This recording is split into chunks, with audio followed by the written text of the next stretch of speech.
for your future. Next experience. Next adventure. Next discovery. Next inspiration.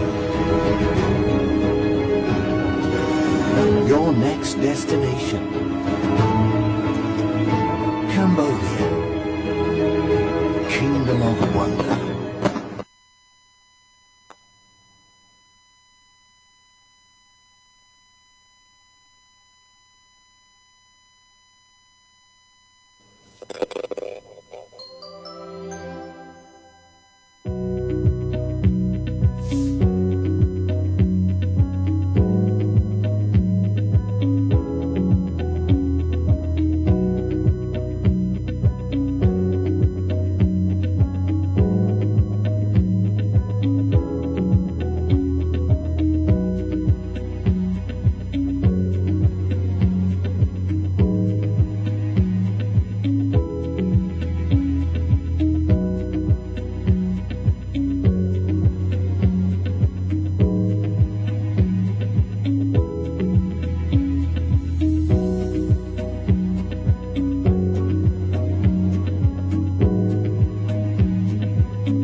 Chief Delegates, Your Excellencies, ladies and gentlemen, today we are so delighted to welcome all of you to the 23rd ASEAN Valuers Association Congress, hosted by Cambodian Valuers and Estate Agents Association. A very good morning to all of you from Cambodia. Sông Group, Adam, Lô Châm Tiêu, Lô Srei Nên Kenya, Sông Sma Kum Makan Samai, Lược Tim of Haybay, Rabos Sma Kum Navi Dam Lai, Acholana Vato ASEAN. Shnamni, Cambodia Pachimin Kedijur, Direct Chom Kek Prachum Damin Sara Samkhan Muni, Susday Cambodia, Susday ASEAN. Your Excellencies, ladies and gentlemen, to begin our beautiful day, we would like now to invite all of you to please respect the national anthem of ASEAN and the national anthem of the Kingdom of Cambodia. ជាបន្តទៅទៀតនេះសូមអនុញ្ញាតគោរពអាដាមលោកជំទាវលោកស្រីនៅនាងកញ្ញាមេត្តាគោរពភ្លេងអាស៊ាននិងភ្លេងជាតិនៃព្រះរាជាណាចក្រកម្ពុជាគោរព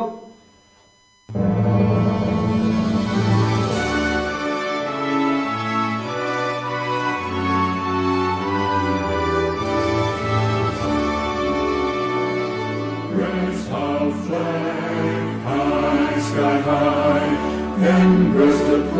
in our heart, all shall we upon us one. Look in our word to the world, for there's now go from where there is love and for prosperity to life. We dare to pray, we dare to share together for us now. We dare to pray, we dare to share for this way of us.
Thank you, everyone. Once again, Excellencies, ladies and gentlemen, we are so honored to have all of you here with us online. And to begin the Congress, we would like now to hear the welcome greetings from the Chief of Delegates from Brunei. Good morning, Brunei. អាដាមលោកជំទាវលោកស្រីនិងនាងកញ្ញាកិច្ចប្រជុំនេះមានការចូលរួមពីគណៈប្រតិភូនៃបណ្ដាប្រទេសជាសមាជិកជាបឋមសូមអនុញ្ញាតស្វាគមន៍ប្រធានគណៈប្រតិភូនិងគណៈប្រតិភូនៃរាជាណាចក្រ Brunei Darussalam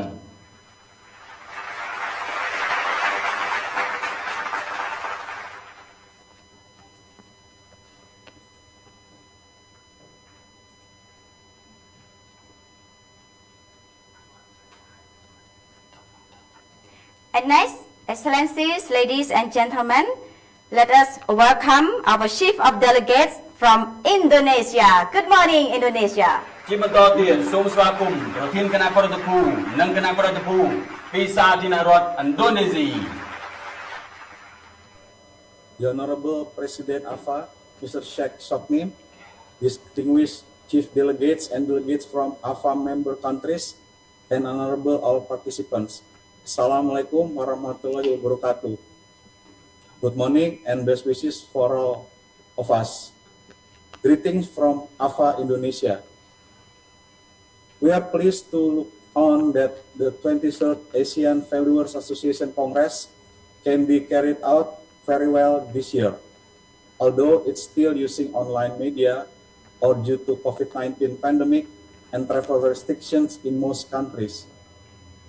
This online Congress is one example of how technology is developing rapidly driven by pandemic. The valuation profession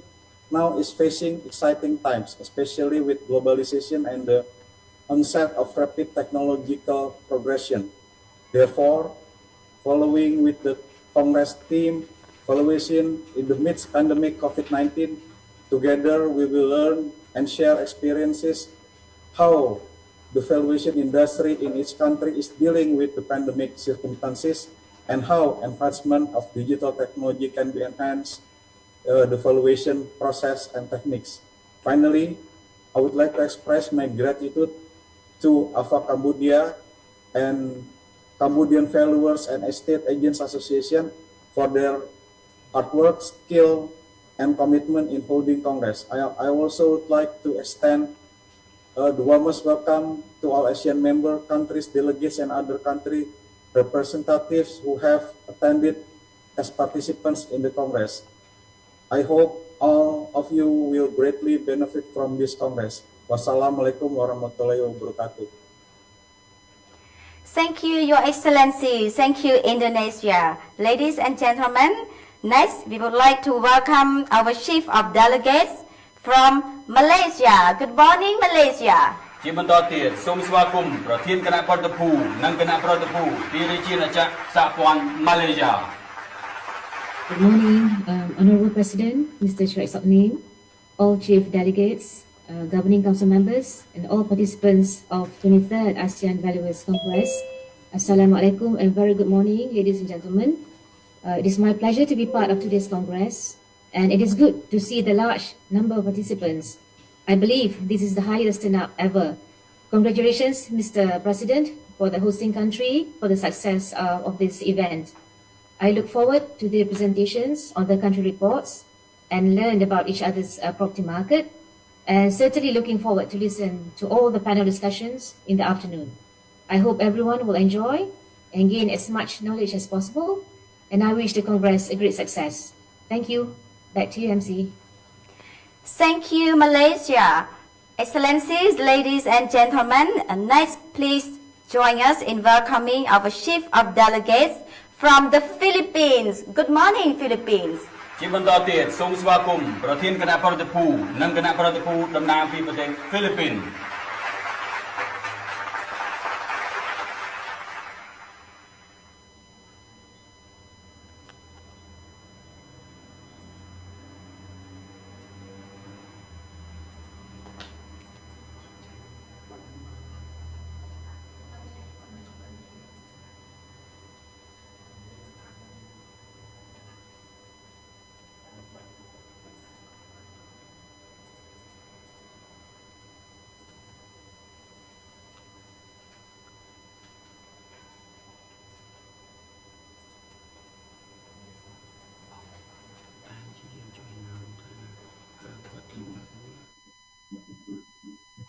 Ladies and gentlemen, please join us in welcoming the Chief of Delegates from Singapore. Good morning, Singapore. ជាបន្តទៀតសូមស្វាគមន៍ប្រធានគណៈប្រតិភូនិងគណៈប្រតិភូតំណាងពីប្រទេសសិង្ហបុរី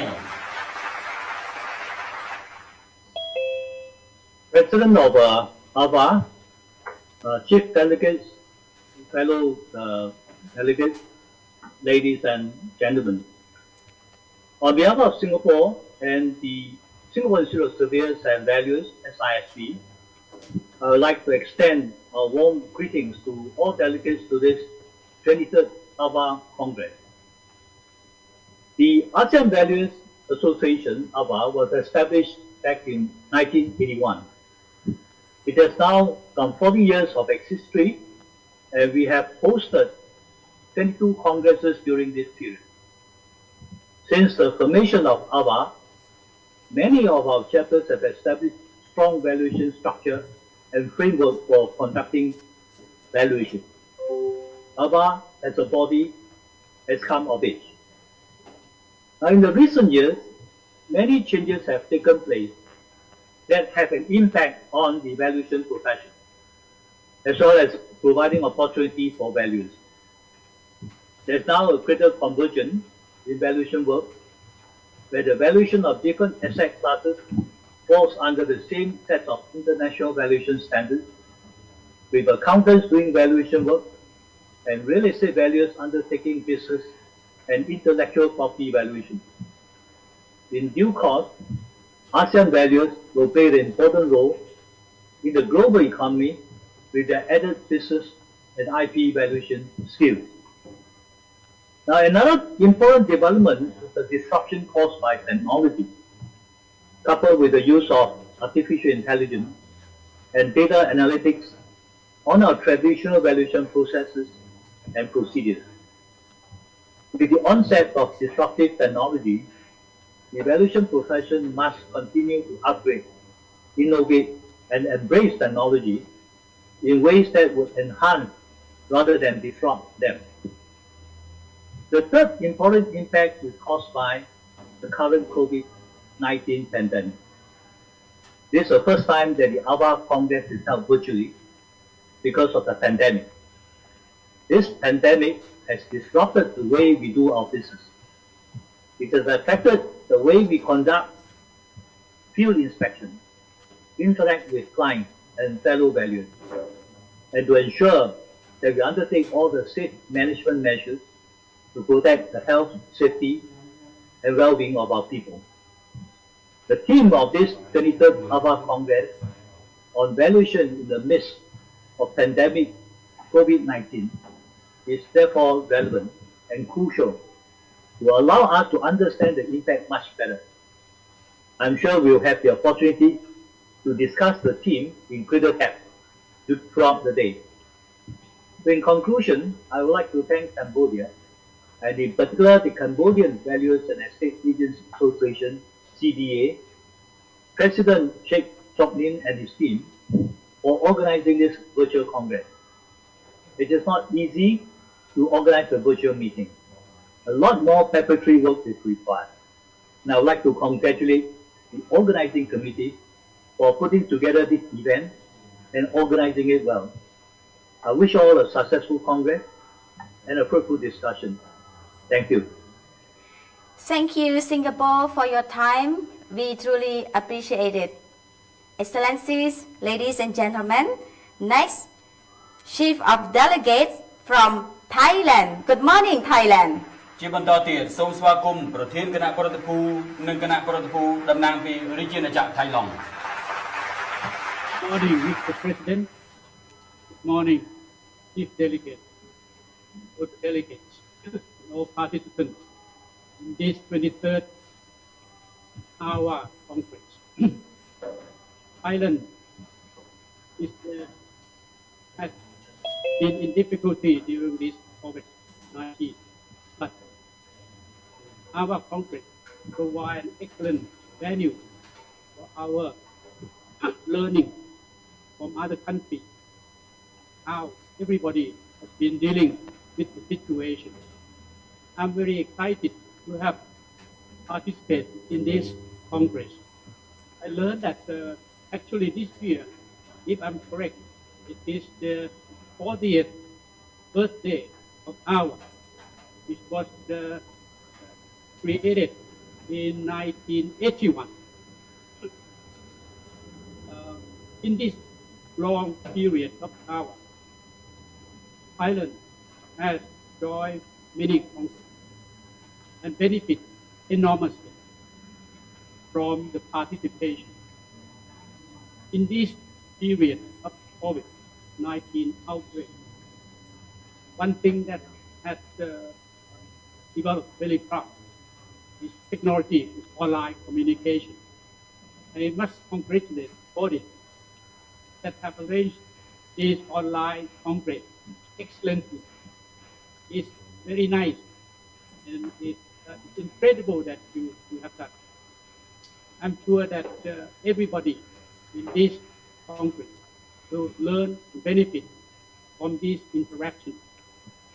Thailand has learned so much and progressed so much from this interaction of the congress meeting over the years. I myself have learned so much from this meeting. On this occasion, I would like to congratulate Cambodia and all ASEAN members to be able to join in this difficult time to come together. Hopefully, the next time we will be able to meet face to face. Thank you very much, Cambodia. I must congratulate you. You have organized one of the best online congress I have overseen. Thank you. Thank you very much, Thailand. ขอบคุณมากนะคะ Last but not least, ladies and gentlemen, please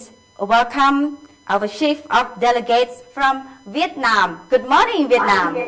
ជាបន្តទៀតសូមស្វាគមន៍ប្រធានគណៈប្រតិភូនិងគណៈប្រតិភូមកពីសាធារណរដ្ឋសង្គមនិយមវៀតណាម Good morning,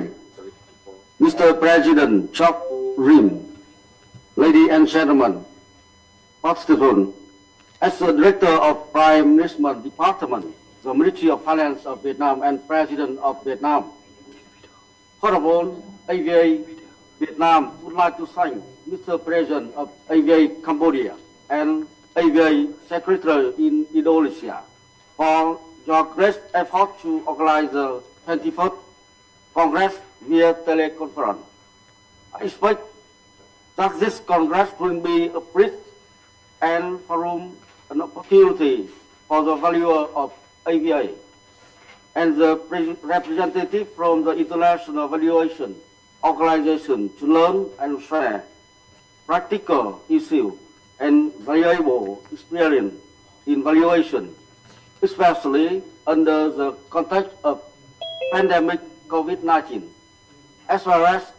to strengthen our friendship and cooperation among ASEAN countries and ASEAN valuers. I wish the Congress great success. Thank you very much, Mr. President, and thank you very much, Chief Delegation. Thank you, Vietnam, for your time with us today, and thank you to all the Chief of Delegates, Your Excellencies, ladies and gentlemen. សូមថ្លែងអំណរគុណទៅដល់គណៈប្រតិភូវៀតណាមនិងអាដាមលោកជំទាវលោកស្រីនិងកញ្ញាទាំងអស់ដែលជាគណៈប្រតិភូប្រធានគណៈប្រតិភូបណ្ដាប្រទេសសមាជិកទាំងអស់ Your Excellencies, ladies and gentlemen, we would like now to have your attention. Please kindly joining us to witness a very special video showcases Cambodian culture. So please enjoy the video. អាដាមលោកជំទាវលោកស្រីនិងកញ្ញាជាបន្តទៀតសូមអញ្ជើញលោកស្រីទស្សនាវីដេអូស្ដីពីព្រះរាជាណាចក្រកម្ពុជាមុននឹងសន្ទរកថាគន្លឹះរបស់លោកជ្រឹកសុខនីមប្រធានសមាគម AVA និង CVEA សូមអញ្ជើញទស្សនា Next. For your future. Next experience.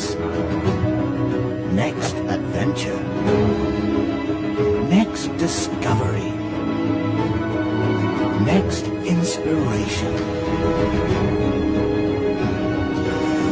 Your next destination. Cambodia. Kingdom of Wonder.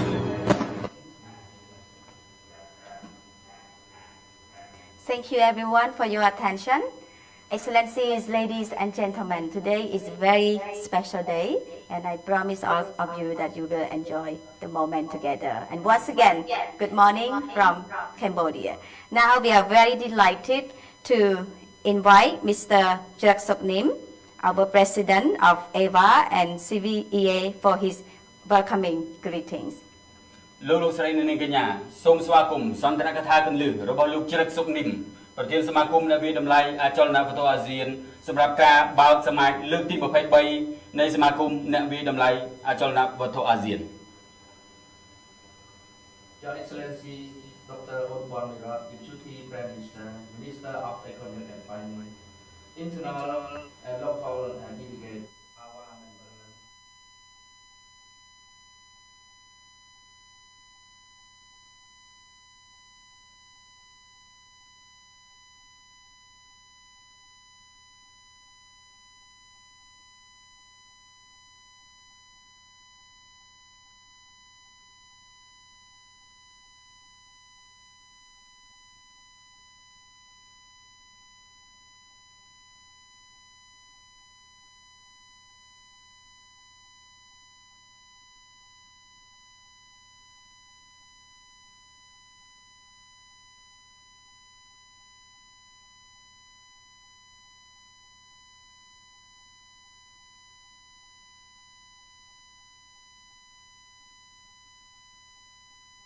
I would like to say thank you for all the chief delegate from each country that coordinate and bring your delegate to come to join this event. Every year, AVA holds a meeting session for members for the purpose of knowledge sharing and update the economics, standard and techniques of valuations, development related to the real estate markets, and also discuss about the challenge and opportunity of the valuation solution. Moreover, AVA rotates the championship, the president, for every year from alphabet of the country. I'm very honored to be the president of AVA for 2021, and we have the good strategy to lead the team to provide more core value to our member. We obtained about our valuation member in ASEAN country to be the good asset that can provide the good opinion for the valuation market into the clients. However, our member is also provide a lot of service in terms of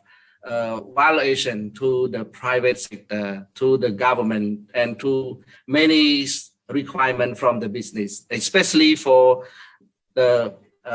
sale and buying the property and also for merger and acquisition of the company.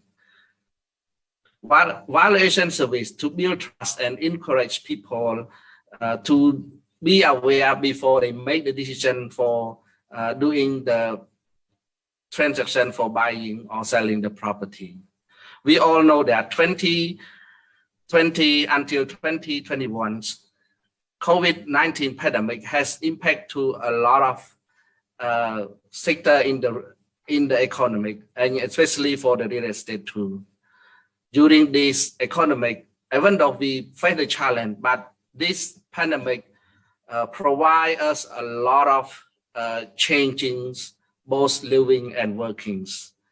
That we cannot ignore that this adoption, we need to learn and live with it. And we change the way of working, we change the way of living too. This year, as the president of AVA, it is my privilege to lead the AVA Secretary and CVEAs to organize this prestigious event, and would be focused on the present situation of real estate, and also the most important is about the standard of valuation during the economic. Looking at the prospect of the real estate industry, I believe that the professional valuer and real estate agent must be prepared to respond for future growth of the economic. This is Cambodia is leading term of COVID vaccinated in controlling and split of the virus. Consequently, Cambodia have recently leased the quarantine requirement for full vaccinated passengers when they are into the country, which will attract more investors, especially from other ASEAN countries like China, to invest the real estate and booming industry. Thus, the work of valuation become more critical from now onward. So,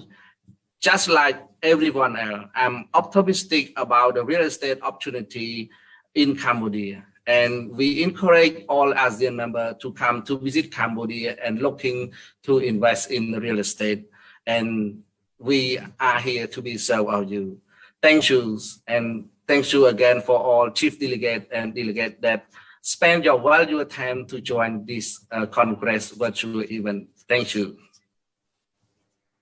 Thank you, Mr. President, for your welcome remarks. Excellencies, ladies and gentlemen, our president here, Mr. Soknim, and all together with the Cambodian working team, we have been working very hard to make this event happening. Thank you, everyone. អាដាមលោកជំទាវលោកស្រីនិងកញ្ញាក្រុមគណៈប្រតិភូពីបណ្ដាប្រទេសផ្សេងៗក្រុមការងារនៃព្រះរាជាណាចក្រកម្ពុជាក៏ដូចជាសមាគម CVEA ទាំងអស់បានប្រឹងប្រែងលើកិច្ចការងារទាំងអស់នេះដើម្បីបង្កើតឲ្យមានកិច្ចប្រជុំដ៏មានសារៈសំខាន់មួយនេះនៅថ្ងៃនេះ Once again, Your Excellencies, Chief of Delegates, ladies and gentlemen, at this very moment, we are so excited to introduce to you our guest of honor, His Excellency Accredited Deputy Prime Minister, Ministry of Economy and Finance of the Kingdom of Cambodia, for his opening address. អាដាមលោកជំទាវលោកស្រីនិងកញ្ញាយើងខ្ញុំមានភាពទីនោះសូមអនុញ្ញាតគ្រប់បញ្ជូនអាដាមអគ្គរដ្ឋសេដ្ឋាឧបនាយករដ្ឋបច្ចុប្បន្ននាយករដ្ឋមន្ត្រីក្រសួងសេដ្ឋកិច្ចនិងហិរញ្ញវត្ថុនៃព្រះរាជាណាចក្រកម្ពុជាឡើងឡើងសន្និដ្ឋានថាលោកច្រឹកសុកនីមប្រធានសមាគមអ្នកវិទ្យាតម្លៃអាស៊ានលោកស្រី Susan Wichojo អគ្គលេខាធិការសមាគមអ្នកវិទ្យាតម្លៃអាស៊ានហើយឧត្តមលោកជំទាវអ្នកអង្គការលោកអង្គការលោកស្រីភ្ញៀវជាតិនិងអន្តរជាតិជាទីមេត្រីថ្ងៃនេះ ខ្ញុំពិតជាមានសេចក្តីសោមនស្សដោយបានចូលរួមថ្លែងសម្រាប់ថាក្នុងពិធីបើកសមាជលើកទី23នៃសមាគមអ្នកវិតម្លៃអាស៊ានឆ្នាំ2021ក្រោមប្រធានបទការវិតម្លៃអចលនវត្ថុក្នុងអំឡុងពេលនៃការរីករាលដាលជំងឺ COVID-19 តាំងនាមរាជរដ្ឋាភិបាលកម្ពុជានិងក្នុងនាមរូបខ្ញុំផ្ទាល់ខ្ញុំសូមសម្ដែងនៅការស្វាគមន៍យ៉ាងកក់ក្ដៅជូនចំពោះឯកឧត្តមលោកជំទាវអ្នកអង្គការលោកអង្គការលោកស្រីភ្ញៀវជាតិនិងអន្តរជាតិគ្រប់រូបជាសមាជិកសមាជិកានៃអង្គសមាជដែលបានអញ្ជើញចូលរួមក្នុងកម្មវិធីដ៏មានសារៈសំខាន់នេះខ្ញុំក៏សូមវាយតម្លៃខ្ពស់ចំពោះថ្នាក់ដឹកនាំអគ្គលេខាធិការនិងសហការីនៃសមាគមអ្នកវិតម្លៃអាស៊ានដែលបានរួមគ្នារៀបចំសមាជលើកទី23នៃសមាគមអ្នកវិតម្លៃអចលនវត្ថុអាស៊ានប្រកបដោយស្មារតីសាមគ្គីភាពកិច្ចសហប្រតិបត្តិការប្រសិទ្ធភាពនិងសក្តិសិទ្ធិភាពខ្ពស់ការរៀបចំសមាជលើកទី23នេះមានគោលបំណងពង្រឹងកិច្ចសហប្រតិបត្តិការរវាងតួអង្គសំខាន់សម្រាប់ផ្លាស់ប្ដូរបទពិសោធន៍ពាក់ព័ន្ធនឹងទីផ្សារអចលនវត្ថុនិងស្តង់ដារបច្ចេកទេសនៃការវិតម្លៃអចលនវត្ថុក្នុងតំបន់អាស៊ានក្នុងបរិយាកាសនៃការឆ្លងរាលដាលជំងឺ COVID-19 ពិសេសចូលរួមចំណែកដល់ការរក្សានិរន្តរភាពនៃសកម្មភាពទីផ្សារអចលនវត្ថុនៅក្នុងតំបន់ខ្ញុំជឿជាក់ថាប្រធានបទដែលនឹងត្រូវបានលើកយកមកពិភាក្សានាថ្ងៃនេះពិតជាសមស្របនិងមានសារៈសំខាន់សម្រាប់អង្គសមាជទាំងមូលអាចចែករំលែកបទពិសោធន៍ឬការអនុវត្តភារកិច្ចក្នុងឆ្នាំកន្លងមកទន្ទឹមនេះអង្គសមាជក៏គួរពិនិត្យទៅលើបណ្ដាបញ្ហាប្រឈមនិងកាលានុវត្តភាពដើម្បីរួមគ្នារិះរកនៅវិធានការល្អៗនិងថ្មីសម្ដៅកែលម្អបរិយាកាស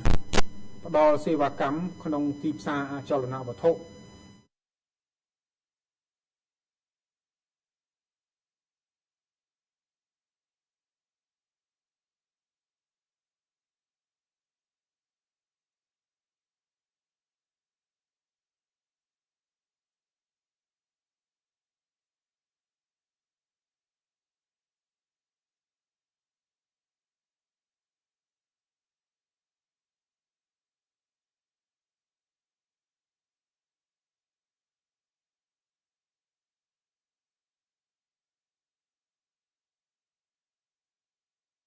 គ្នាទៅវិញទៅមក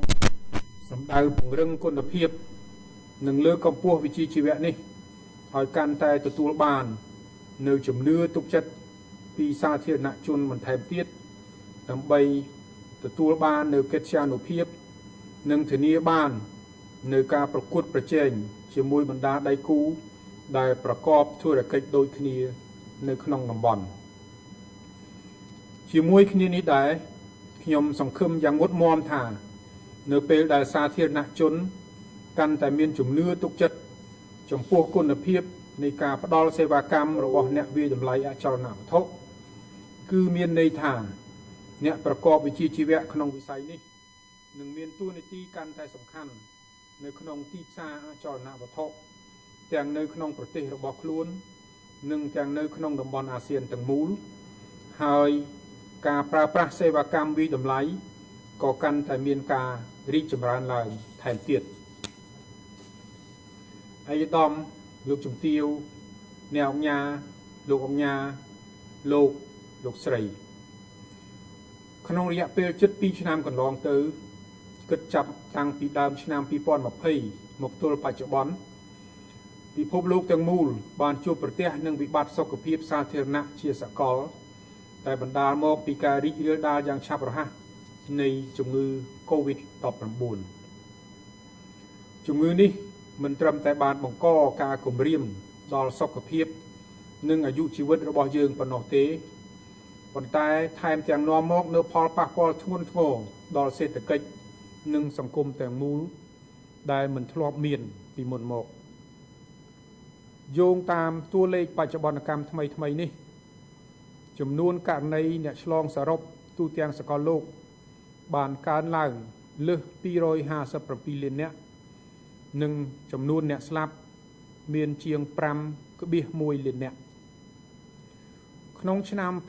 2020និង2021ប្រទេសជាច្រើនក្នុងពិភពលោកបាននិងកំពុងបន្តការបិទប្រទេសការបិទទីក្រុង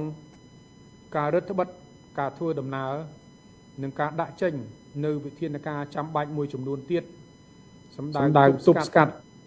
ការរីករាលដាលនៃជំងឺ COVID-19 ជាលទ្ធផលវិធានការទាំងនេះបានបន្ថែមសម្ពាធនិងបង្អាក់សកម្មភាពផលិតកម្មការផ្គត់ផ្គង់ការប្រើប្រាស់និងការវិនិយោគដែលបានរុញច្រានកំណើនសេដ្ឋកិច្ចសកលនៅក្នុងឆ្នាំ2020ឲ្យធ្លាក់ចុះយ៉ាងគំហុកក្នុងអត្រាដក 3.1% ខណៈដែលកំណើនសេដ្ឋកិច្ចក្នុងតំបន់អាស៊ានបានថយចុះដល់ទៅដក 3.3% ជាមួយគ្នានេះសេដ្ឋកិច្ចកម្ពុជាក្នុងឆ្នាំ2020ក៏បានធ្លាក់ចុះក្នុងអត្រាដក 3.1% ផងដែរទោះជាយ៉ាងនេះក្តីក្នុងគោលដៅស្ដារនិងជំរុញកំណើនសេដ្ឋកិច្ចព្រមទាំងលើកកម្ពស់សុខុមាលភាពសង្គមឡើងវិញក្នុងក្របខ័ណ្ឌសកលនិងតំបន់ការកើនឡើងនៃការចែកចាយនិងការចាក់វ៉ាក់សាំងយ៉ាងទូលំទូលាយគឺជាគន្លឹះដ៏សំខាន់មួយក្នុងការទប់ទល់នឹងការសម្របខ្លួនទៅនឹងបរិបទថ្មីនៃជំងឺ COVID-19 តាមការព្យាករណ៍ក្នុងឆ្នាំ2021និងឆ្នាំ2022សេដ្ឋកិច្ចសកលត្រូវបានរំពឹងថានឹងងើបឡើងវិញក្នុងអត្រាកំណើន 5.9% និង 4.9% រៀងគ្នាក្នុងនោះកំណើនសេដ្ឋកិច្ចនៃបណ្ដាប្រទេសជាដៃគូពាណិជ្ជកម្មនិងវិនិយោគសំខាន់របស់កម្ពុជាត្រូវបានរំពឹងថានឹងងើបឡើងវិញរួមមានសហរដ្ឋអាមេរិកក្នុងអត្រា 6% និង 5.2% និងតំបន់ចាយប្រាក់អឺរ៉ូ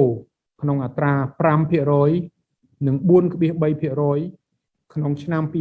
2021និង2022រៀងគ្នាដោយឡែកសេដ្ឋកិច្ចចិនត្រូវបានព្យាករណ៍ថានឹងបន្តកំណើនខ្ពស់ក្នុងអត្រា 8% និង 5.6% និងតំបន់អាស៊ានក្នុងអត្រា 2.7% និង 5.8% នៅក្នុងឆ្នាំ2021និង2022រៀងគ្នាដោយឡែកស្របទៅនឹងនិន្នាការសកលសេដ្ឋកិច្ចកម្ពុជាក្នុងឆ្នាំ2021ត្រូវបានព្យាករណ៍ថានឹងងើបឡើងវិញក្នុងកំណើនទាបប្រមាណ 2.4% ដោយសារការអូសបន្លាយនៃជំងឺ COVID-19 និងការរំពឹងទុកនៅការងើបឡើងវិញក្នុងកម្រិតយឺតនៃតម្រូវការសកលជាមួយនឹងការបន្ធូរបន្ថយនៅវិធានការរដ្ឋបាលជាដំណាក់និងការសម្របខ្លួនទៅនឹងគន្លងប្រក្រតីភាពថ្មីនៃកិច្ចដំណើរការសង្គមសេដ្ឋកិច្ចនៅក្នុងឆ្នាំ2022សេដ្ឋកិច្ចកម្ពុជាត្រូវបានរំពឹងថានឹងសម្រេចបានកំណើនក្នុងរង្វង់ 4.8% ដោយសារការបន្តងើបឡើងវិញនៃសកម្មភាពសេដ្ឋកិច្ចក្នុងស្រុកនិងសកលជាមួយគ្នានេះអនុវិស័យអចលនវត្ថុនៅកម្ពុជាត្រូវបានព្យាករណ៍ថានឹងងើបឡើងវិញក្នុងកំណើនទាប 2.4% ក្នុងឆ្នាំ2021និង 4.8% ក្នុងឆ្នាំ2022ដោយសារការកើនឡើងសន្សឹមនៃលំហូរទុនវិនិយោគពីបរទេសខណៈការវិនិយោគនិងតម្រូវការក្នុងស្រុកលើវិស័យអចលនវត្ថុដែលមានតម្លៃទាបនិងមធ្យម និងបន្តរក្សាកំណើនល្អប្រសើរយ៉ាងណាក៏ដោយខ្ញុំសូមគូបញ្ជាក់ថាការព្យាករណ៍ទាំងអស់នេះស្ថិតក្នុងភាពជាការប៉ាន់ស្មាននៅឡើយដោយសារហានិភ័យពីរលកថ្មីនៃការបំផ្លែងខ្លួនថ្មីនៃវីរុស 19 ដែលមានសភាពកាន់តែកាចសាហាវនៅតែបន្តជាបញ្ហាប្រឈមសម្រាប់ការអភិវឌ្ឍក្នុងសកលលោកនិងតំបន់ជាក់ស្ដែងមេរោគបំផ្លែងថ្មីនេះបាននឹងកំពុងធ្វើឲ្យប្រទេសមួយចំនួនក្នុងតំបន់អាស៊ីដែលធ្លាប់តែគ្រប់គ្រងករណីឆ្លងបានល្អคล้ายជាតំបន់ក្តៅគគុកនៃការឆ្លងរីករាលដាលជំងឺ COVID-19 ឯកឧត្តមលោកជំទាវអ្នកអង្គការលោកអង្គការលោកស្រីកម្ពុជាក្រោមការដឹកនាំដ៏ឆ្លៀសវៃប្រកបដោយគតិបណ្ឌិតនិងស្មារតីប្រុងប្រយ័ត្នខ្ពស់របស់សម្ដេចអគ្គមហាសេនាបតីតេជោហ៊ុនសែននាយករដ្ឋមន្ត្រីនៃប្រជាជាតិចក្រកម្ពុជា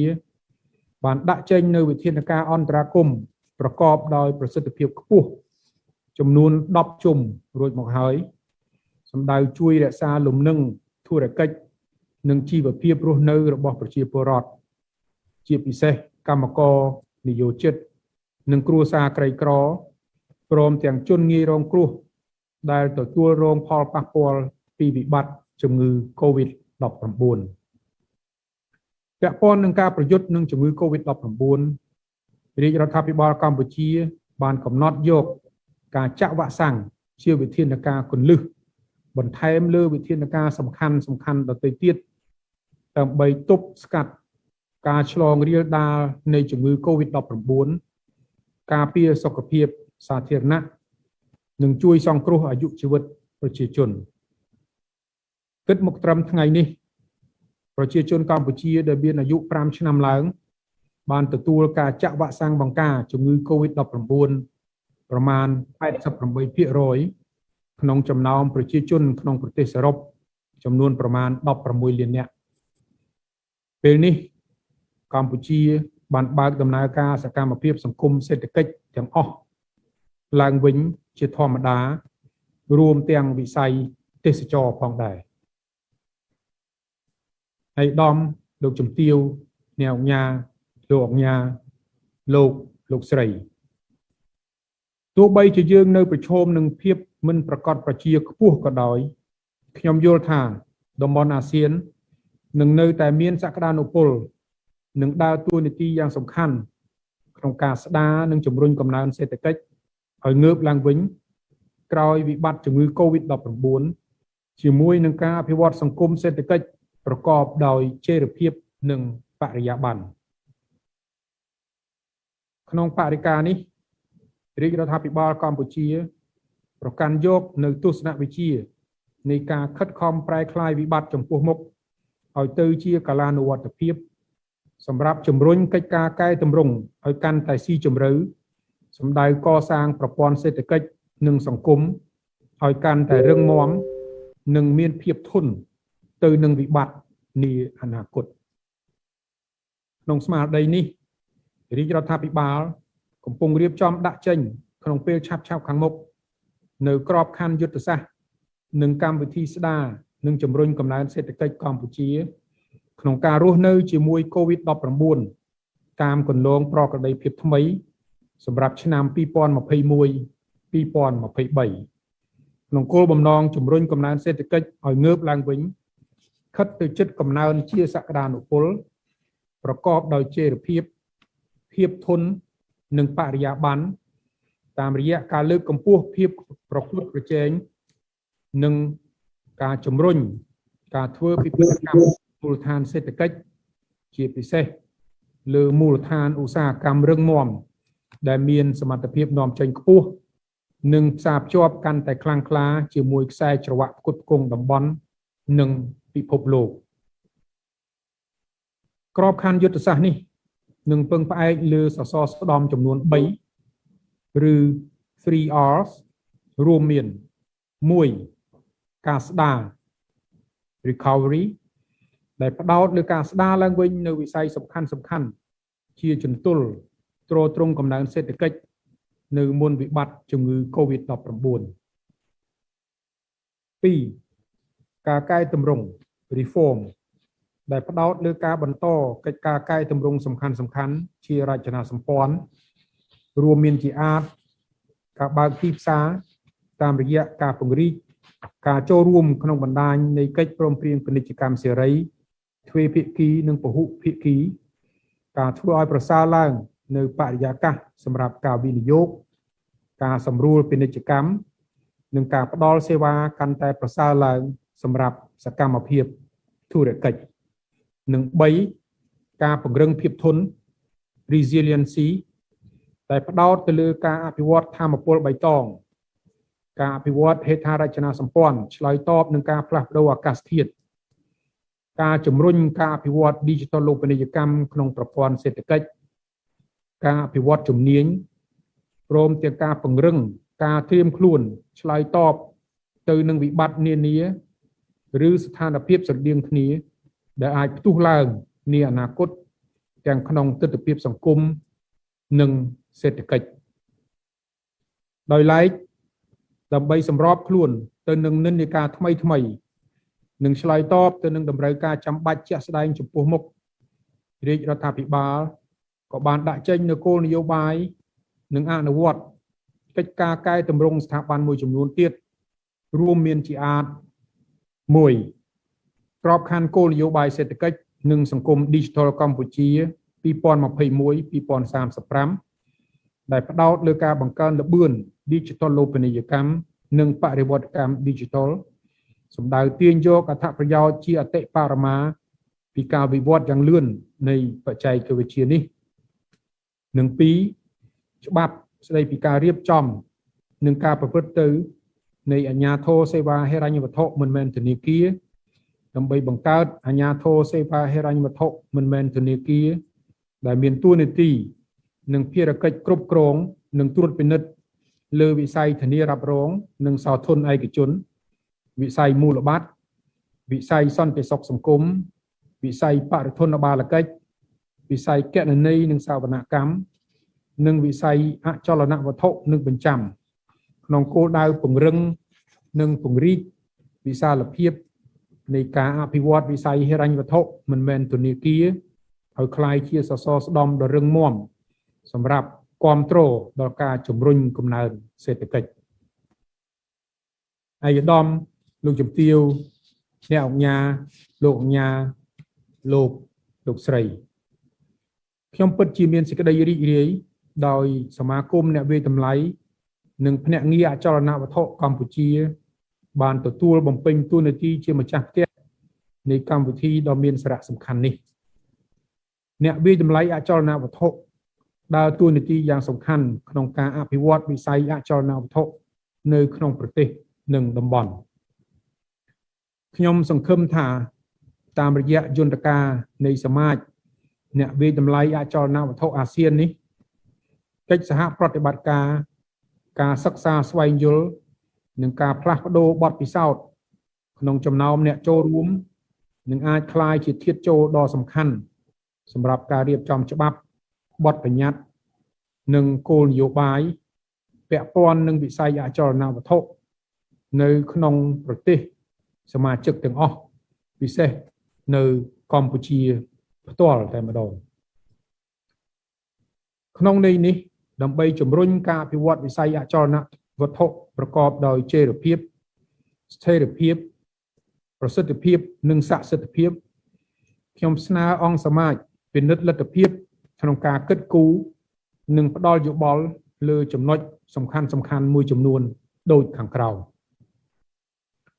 1. រៀបចំស្តង់ដារអ្នកវាយតម្លៃអចលនវត្ថុរួមមួយក្នុងក្របខ័ណ្ឌតំបន់អាស៊ាន 2. សម្រាប់ប្រទេសដែលមិនទាន់មានស្តង់ដារវាយតម្លៃអចលនវត្ថុដូចជាកម្ពុជា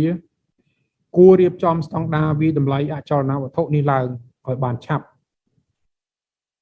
3. ជំរុញលើកកម្ពស់ការងារពង្រឹងសមត្ថភាពវិជ្ជាជីវៈនិងគុណវុឌ្ឍិអ្នកវាយតម្លៃអចលនវត្ថុឲ្យកាន់តែប្រសើរនិង 4. ពង្រឹងកិច្ចសហប្រតិបត្តិការរវាងឯកជននិងឯកជននិងនិយត្តករនិងរវាងនិយត្តករនិងនិយត្តករផងដែរតាមរយៈការផ្លាស់ប្ដូរជំនាញនិងបទពិសោធន៍បច្ចេកវិទ្យាការវិនិយោគនិងអាជីវកម្មរួមគ្នាខ្ញុំក៏សូមយកឱកាសនេះជម្រាបជូនអង្គសមាជជ្រាបផងដែរថាទោះបីជាកម្ពុជាកំពុងប្រឈមនឹងជំងឺ COVID-19 និងបន្តសម្របខ្លួនទៅនឹងប្រក្រតីភាពថ្មីក្តីក៏ប៉ុន្តែវិស័យអចលនវត្ថុក្នុងប្រទេសនៅតែមានសក្តានុពលខ្ពស់និងមានតម្លៃទាបសមរម្យសម្រាប់ការវិនិយោគបើប្រៀបធៀបនឹងប្រទេសជិតខាងក្នុងនោះរួមមានតំបន់សំខាន់មួយចំនួនដូចជា1រាជធានីភ្នំពេញនិងខេត្តកណ្ដាលដែលគម្រោងសាងសង់អាកាសយានដ្ឋានថ្មីកំពុងតែត្រូវបានអនុវត្ត2ខេត្តព្រះសីហនុដែលកំពុងតែត្រូវបានប្រែក្លាយជាតំបន់សេដ្ឋកិច្ចពិសេសពហុបំណង3ខេត្តសៀមរាបដែលជាតំបន់ទេសចរប្រវត្តិសាស្ត្រនិង4ក្រុងបាវិតដែលជាមាត់ច្រកព្រំដែនកម្ពុជាវៀតណាមនិងក្រុងប៉ោយប៉ែតដែលជាមាត់ច្រកព្រំដែនកម្ពុជាថៃនៅចុងបញ្ចប់ខ្ញុំសូមជូនពរដល់អង្គសមាជលើកទី23របស់សមាគមអ្នកវិតម្លៃអាស៊ានប្រព្រឹត្តទៅប្រកបដោយជោគជ័យតាមការរំពឹងទុកនិងសូមជូនពរឯកឧត្តមលោកជំទាវអ្នកអង្គការលោកអង្គការលោកស្រីប្រកបដោយសុខភាពល្អសម្រាប់បានជោគជ័យក្នុងគ្រប់ភារកិច្ចនិងទទួលបាននៅវិបុលភាពនិងសុភមង្គលក្នុងក្រុមគ្រួសាររៀងៗខ្លួនជាពិសេសសូមជៀសវាងផុតពីជំងឺ COVID-19 ក្នុងនាមគណៈអធិបតីខ្ញុំសូមប្រកាសបើកអង្គសមាជលើកទី23របស់សមាគមអ្នកវិតម្លៃអាស៊ានចាប់ពីពេលនេះតទៅសូមអរគុណ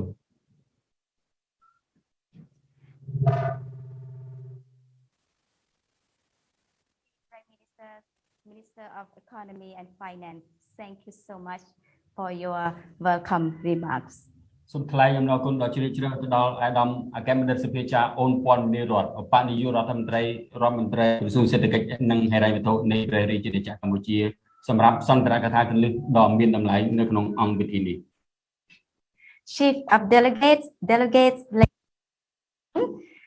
for now from our technical team here in Cambodia, we would like to ask every one of you, especially all the speakers, could you please kindly turn on your video camera or your webcam because we would like to capture the very special moment of all of you. And please give us nothing but your smiles. Thank you. អាដាមលោកជំទាវលោកស្រីនៅនាងកញ្ញាមុននឹងទៅកាន់វគ្គបន្តទៀតស្ដីពីរបាយការណ៍ប្រចាំប្រទេសដែលសមាជិកនីមួយៗនឹងត្រូវរាយការណ៍យើងខ្ញុំសូមអនុញ្ញាត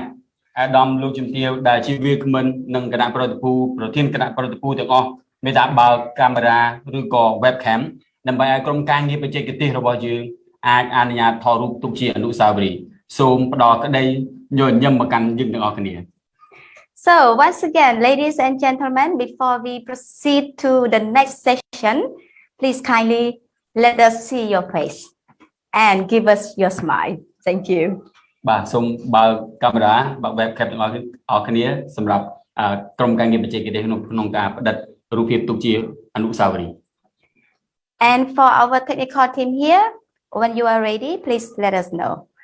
I kind of see some of our speakers has already turned on their webcam. Thank you so much. And we still expect some more, please. បាទយើងបានឃើញគណៈប្រតិភូវាគ្មិនទាំងអស់បានបើកកាមេរ៉ារួចហើយឥឡូវនេះក្រុមការងារបច្ចេកទេសរបស់យើងក៏បានផ្ដិតយករូបភាពរួចរាល់ហើយដែរបាទ Thank you everyone. អរគុណជាច្រើន Excellencies, ladies and gentlemen, we would also like to take this opportunity to introduce to you our main sponsors, which mean that today Congress is sponsored by REALTORS Appraisals as Indication Plus, Luxury Holiday Villas, Forest Harmony and Golf Harmony, the first and biggest holiday villas project in Cambodia. Thank you. អាដាមលោកជំទាវកម្មវិធីនេះមិនអាចអវត្តមានសម្រាប់ម្ចាស់ឧបត្ថម្ភកម្មវិធីបានទេយើងសូមថ្លែងអំណរគុណទៅដល់ក្រុមហ៊ុន REALTORS Appraisal ដែលជាក្រុមហ៊ុនវាយតម្លៃអចលនវត្ថុនៅក្នុងព្រះរាជាណាចក្រកម្ពុជាដោយប្រើប្រាស់ប្រព័ន្ធបច្ចេកវិទ្យា Digital Indication Plus និងសូមថ្លែងអំណរគុណទៅដល់ម្ចាស់ឧបត្ថម្ភកម្មវិធីផ្ទះវិឡាលំហែកាយបែបអឺរ៉ុប Forest Harmony នាខេត្តកំពត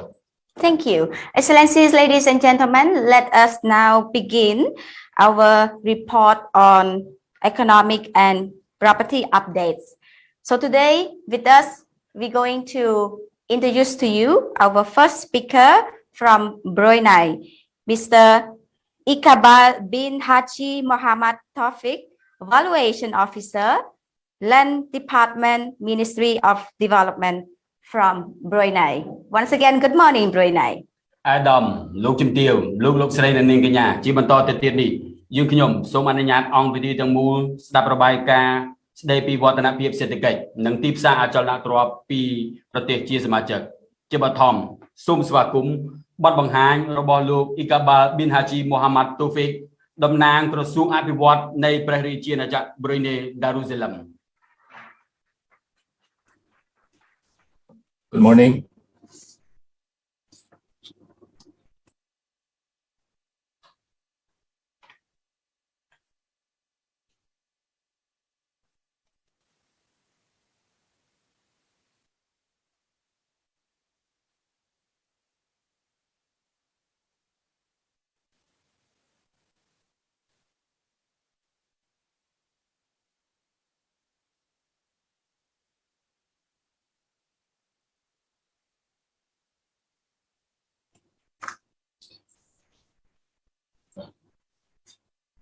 Good morning, AVA President, the Secretary General, Chief Delegates, fellow ASEAN members, and those who are joining us virtually from all around the world. Without wasting any more time, let's proceed with the presentation.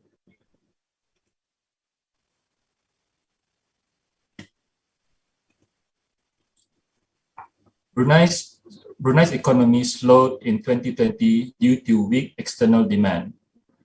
low commodity prices, and the impact of domestic containment measures. In the third quarter of 2020, GDP growth moderated to 0.5% year-on-year, after robust growth of 2.7% in the first half.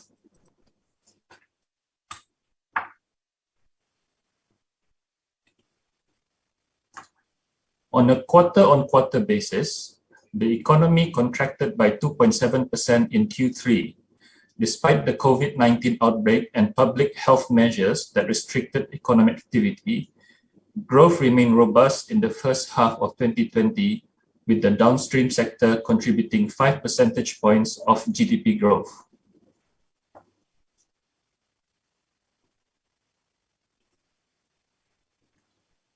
Growth has been largely supported by the downstream oil and gas sector, particularly in the production and exports of refined petroleum and petrochemical products. Crude oil and liquefied natural gas exports, on the other hand, have been hampered by domestic production disruptions, as well as weak demand and prices.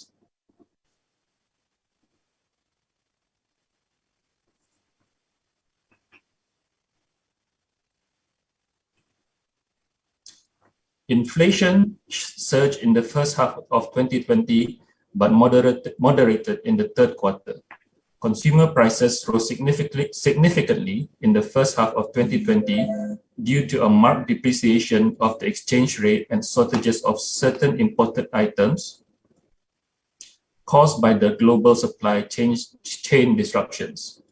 The Brunei dollar has gradually regained strength against the US dollar since May.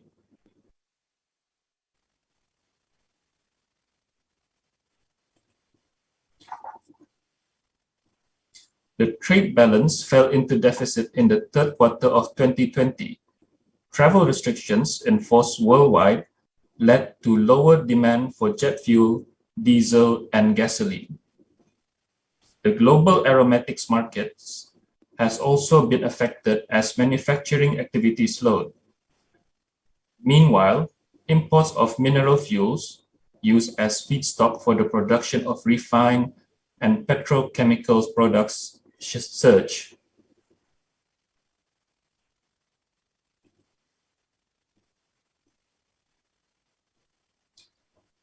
For the tourism industry, tourist arrivals to Brunei, which has been trending upwards by more than 70% in March 2020 year on year. The hotel subsector declined by 12.3% in Q3 2020 after a sharp contraction of 21.5% in first half of 2020. Hotel occupancy rates dropped to 18.3% in June 2020, but recovered partially, helped by staycation promotions.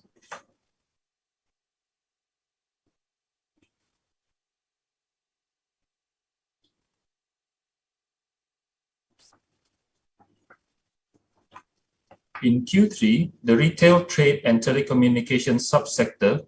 grew 3.7% and 23.9% year-on-year respectively.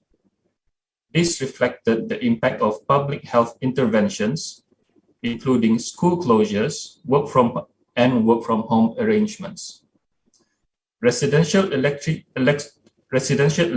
use increased about 10% year-on-year from March to May. Online transactions for banking services and retail purchases have also increased, partly due to temporary fee waivers.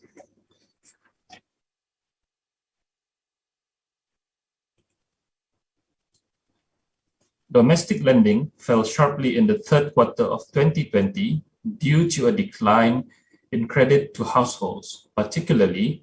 in personal loans financing. Credit to businesses has been more robust, although lending to certain sectors saw large declines.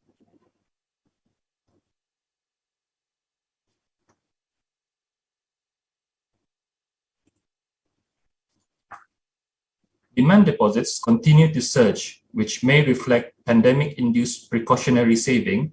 spending cutbacks, and preference for holding cash to avoid liquidity shortfalls. Deposit rates have also fallen to record lows. Domestic interest rates fall to record lows in Q3, mirroring the developments in Singapore. Interest rates are expected to remain low for some time, given the continued accommodative monetary policy of major central banks to support economic recovery.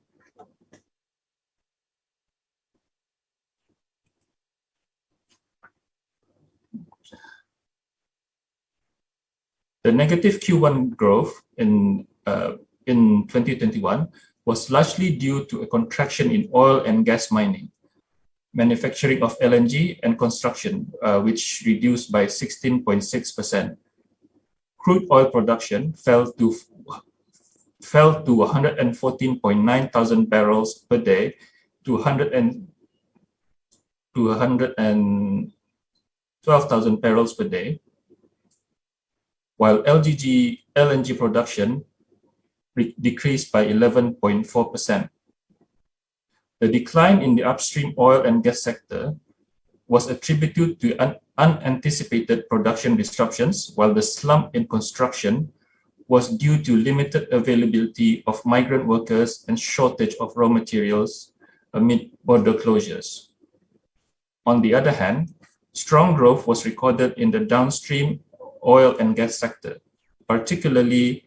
manufacturing of petroleum and chemical products, as well as in agriculture, retail trade, restaurants, health services, and business services.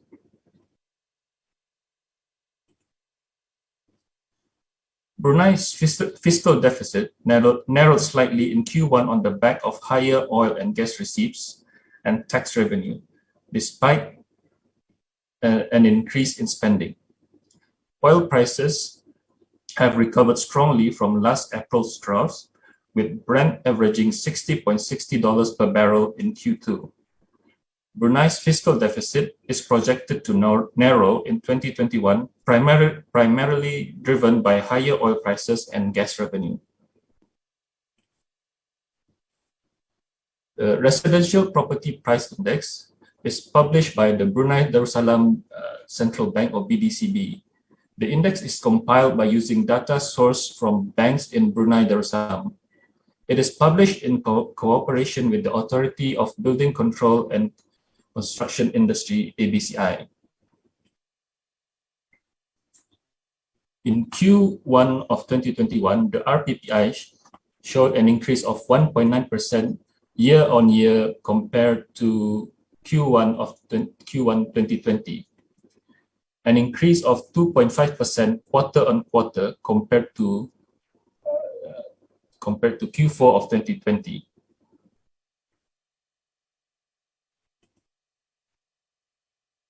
This is the year-on-year and the quarter-on-quarter price change.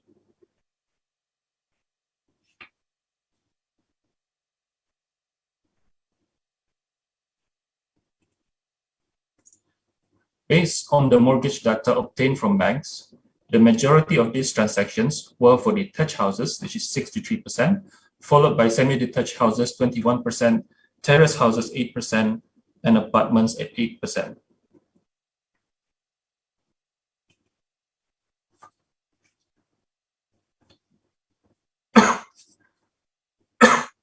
These are the median prices of 4 property types in Brunei based on BDCB's findings. It needs to be said that this is a more generalized view of the property market as it probably does not take into account core factors such as location, fixtures and finishes, and floor area.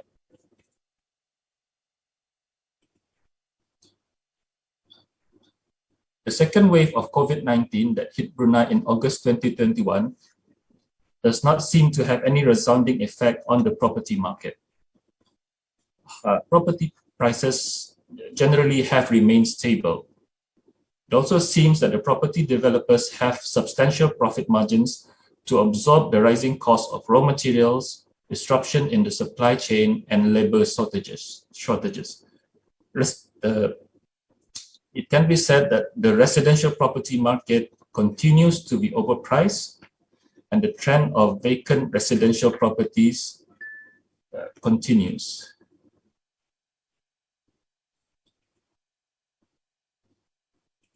With that, I end my presentation. Thank you all for listening.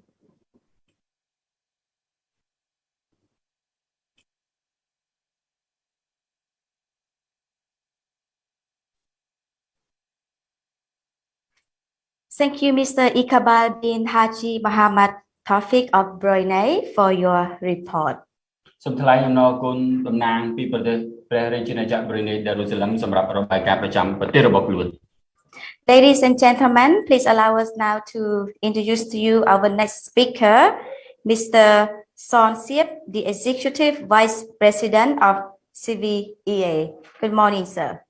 ជាបន្តទៀតសូមស្វាគមន៍របាយការណ៍ប្រចាំប្រទេសរបស់ព្រះរាជាណាចក្រកម្ពុជាស្ដីពីវឌ្ឍនភាពសេដ្ឋកិច្ចនិងទីផ្សារអចលនទ្រព្យដែលបង្ហាញដោយលោកសុនសៀបអនុប្រធានសមាគមអ្នកវិតម្លៃនិងទីភ្នាក់ងារអចលនវត្ថុកម្ពុជា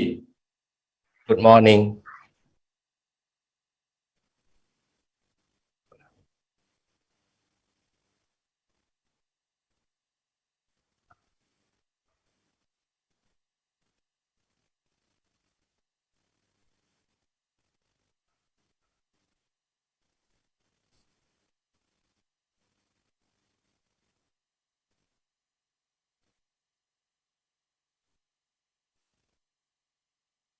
Good morning, ladies and gentlemen. Welcome to my presentation about economic and property updates of Cambodia.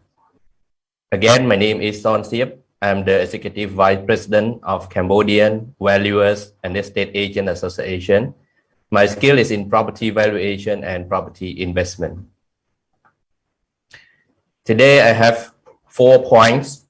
to share in my presentation. The GDP growth of Cambodia, total values of approved development projects, property market, infrastructure development projects. Cambodia is located in the center of ASEAN with a GDP growth averagely around 7% before the COVID-19. During the COVID-19, unfortunately, the GDP growth is minus 3.1% and predicted to be growth by ADB around 1.9% in 2021 and continue to grow by 5.5% during 2022. The total values of approved តម្លៃ construction សរុបយើងបានទទួលអត្រាខ្ពស់មែនទែននៅកិច្ចសន្យានៃការសាងសង់ច្រើនភាគរយហើយនៅឆ្នាំ2019នោះមានការកើនឡើងមែនទែនយើងរហូតដល់មានកំណើនឡើង 119.2%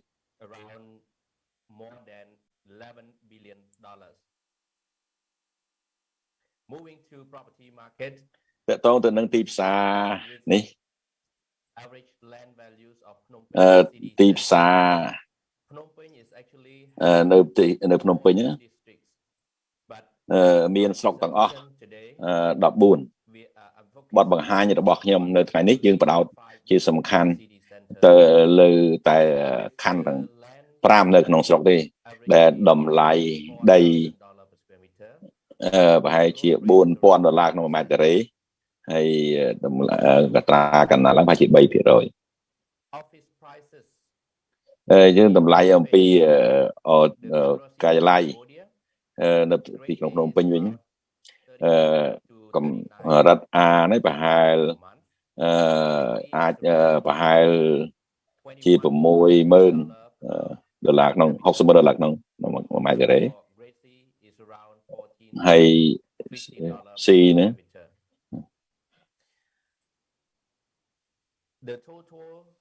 ដូច្នេះបើនិយាយពីចំនួនសរុបនៃការផ្គត់ផ្គង់នៅឆ្នាំ2020នេះគឺប្រហែលជា600,000ម៉ែត្រការ៉េហើយតម្រូវការនៅក្នុងត្រីមាសទី4នេះមានបញ្ហាប្រឈមពីចំពោះទីកន្លែង office ដោយសារតែមានការកើនឡើងនៅCOVID យើងបានធ្វើការពីផ្ទះទៅអញ្ចឹងយើងអាចមានការនៅការលក់លំអិតនៅការលក់រាយតម្លៃប្រហែលជា$21ទៅ$24យើងឃើញថាការផ្គត់ផ្គង់ពីឆ្នាំ2020នេះប្រហែលជា400,000ម៉ែត្រការ៉េហើយការផ្គត់ផ្គង់នេះនឹងការកើនឡើងពីមួយឆ្នាំទៅមួយឆ្នាំហើយតម្រូវការក៏អញ្ចឹងដែរហើយ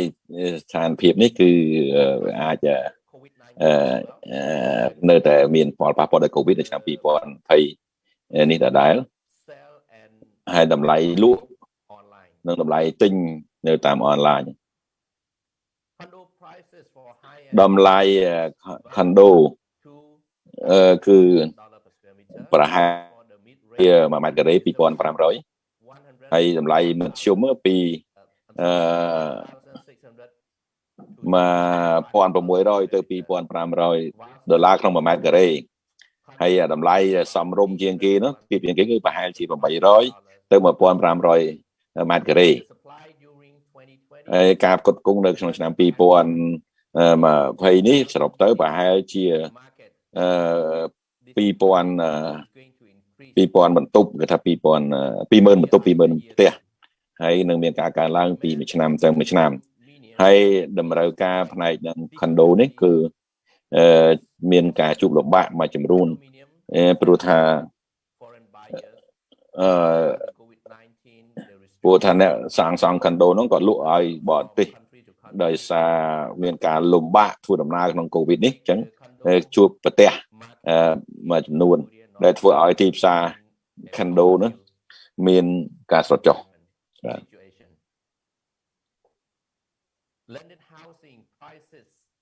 ចំពោះ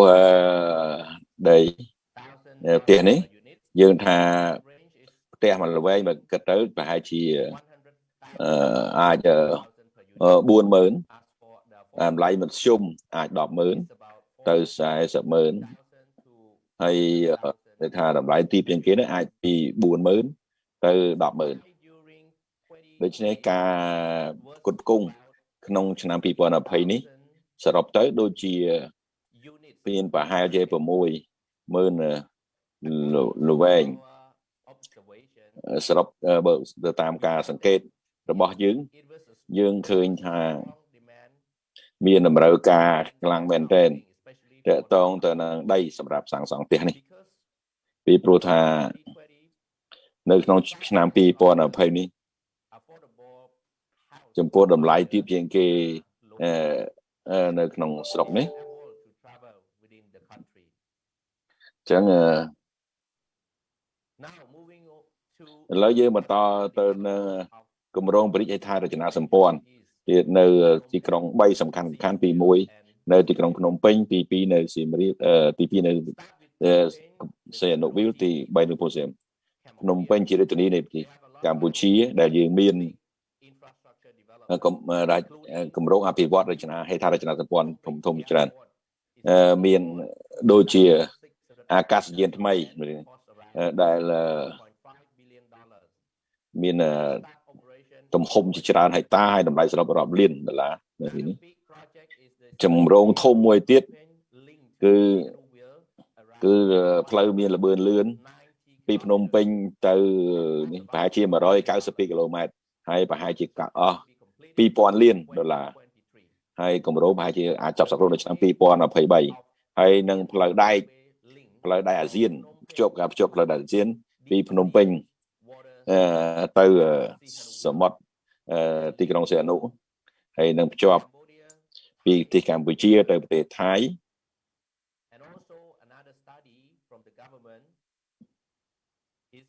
ហើយរដ្ឋាភិបាលក៏ចឹងដែរ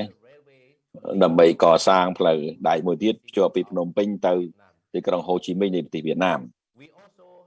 ហើយយើងក៏បានធ្វើការសិក្សាស្ដីពីផ្លូវល្បឿនលឿនពីភ្នំពេញទៅបាវិតព្រំដែនវៀតណាមផងដែរ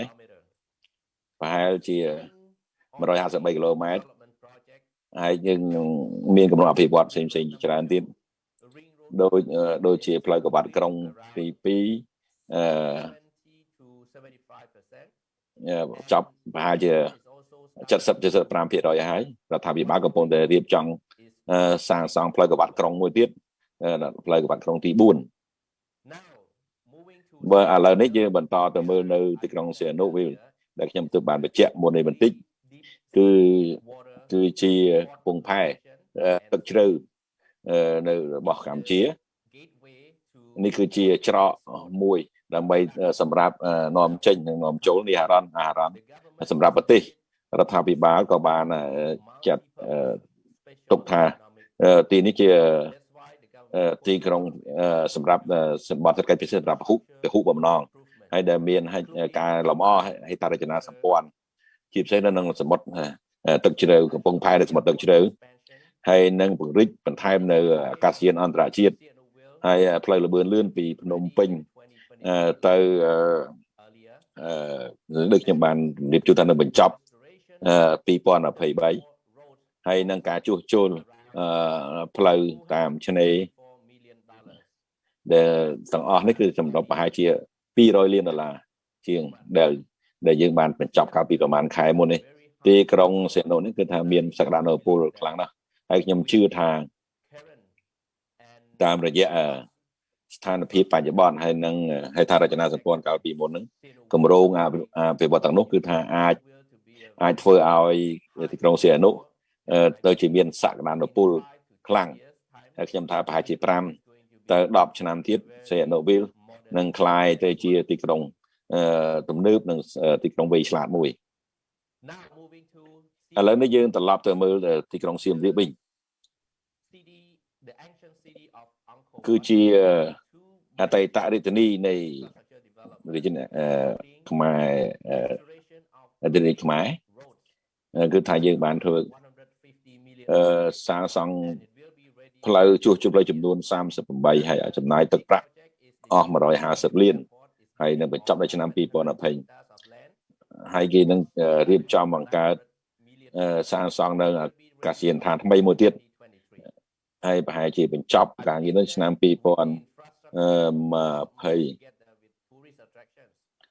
ហើយយើងឃើញថាធៀបរៀបនឹងខ្លាយទៅជាឬដៅទេសចរមួយយ៉ាងថ្មីនិងរឹងមាំសម្រាប់រាជាណាចក្រកម្ពុជាហើយនឹងឥឡូវនេះយើងហើយអីបានហៅថារចនាសម្ព័ន្ធសំខាន់ណាស់ដូចជាកំពង់ផែផ្លូវដែកហើយនឹងអាកាសយានដ្ឋានហើយដូច្នេះហើយប្រទេសរាជាណាចក្រកម្ពុជាកំពុងតែប្រឹងកែលម្អហើយក៏អាចហើយនឹងផ្ដល់ជាច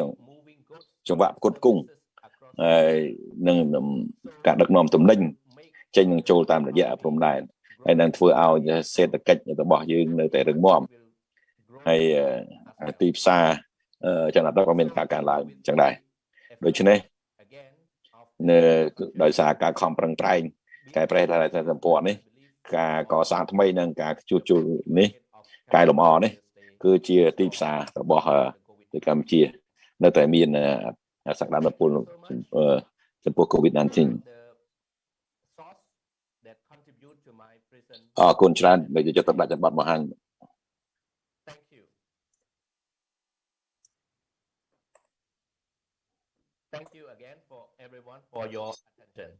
បាទសូមអរគុណច្រើនចំពោះការចិត្តទុកដាក់ស្ដាប់របស់លោក Executive Vice President of CVEA. Thank you, sir, for your report on the economic and property updates about our beautiful country, Cambodia. Thank you.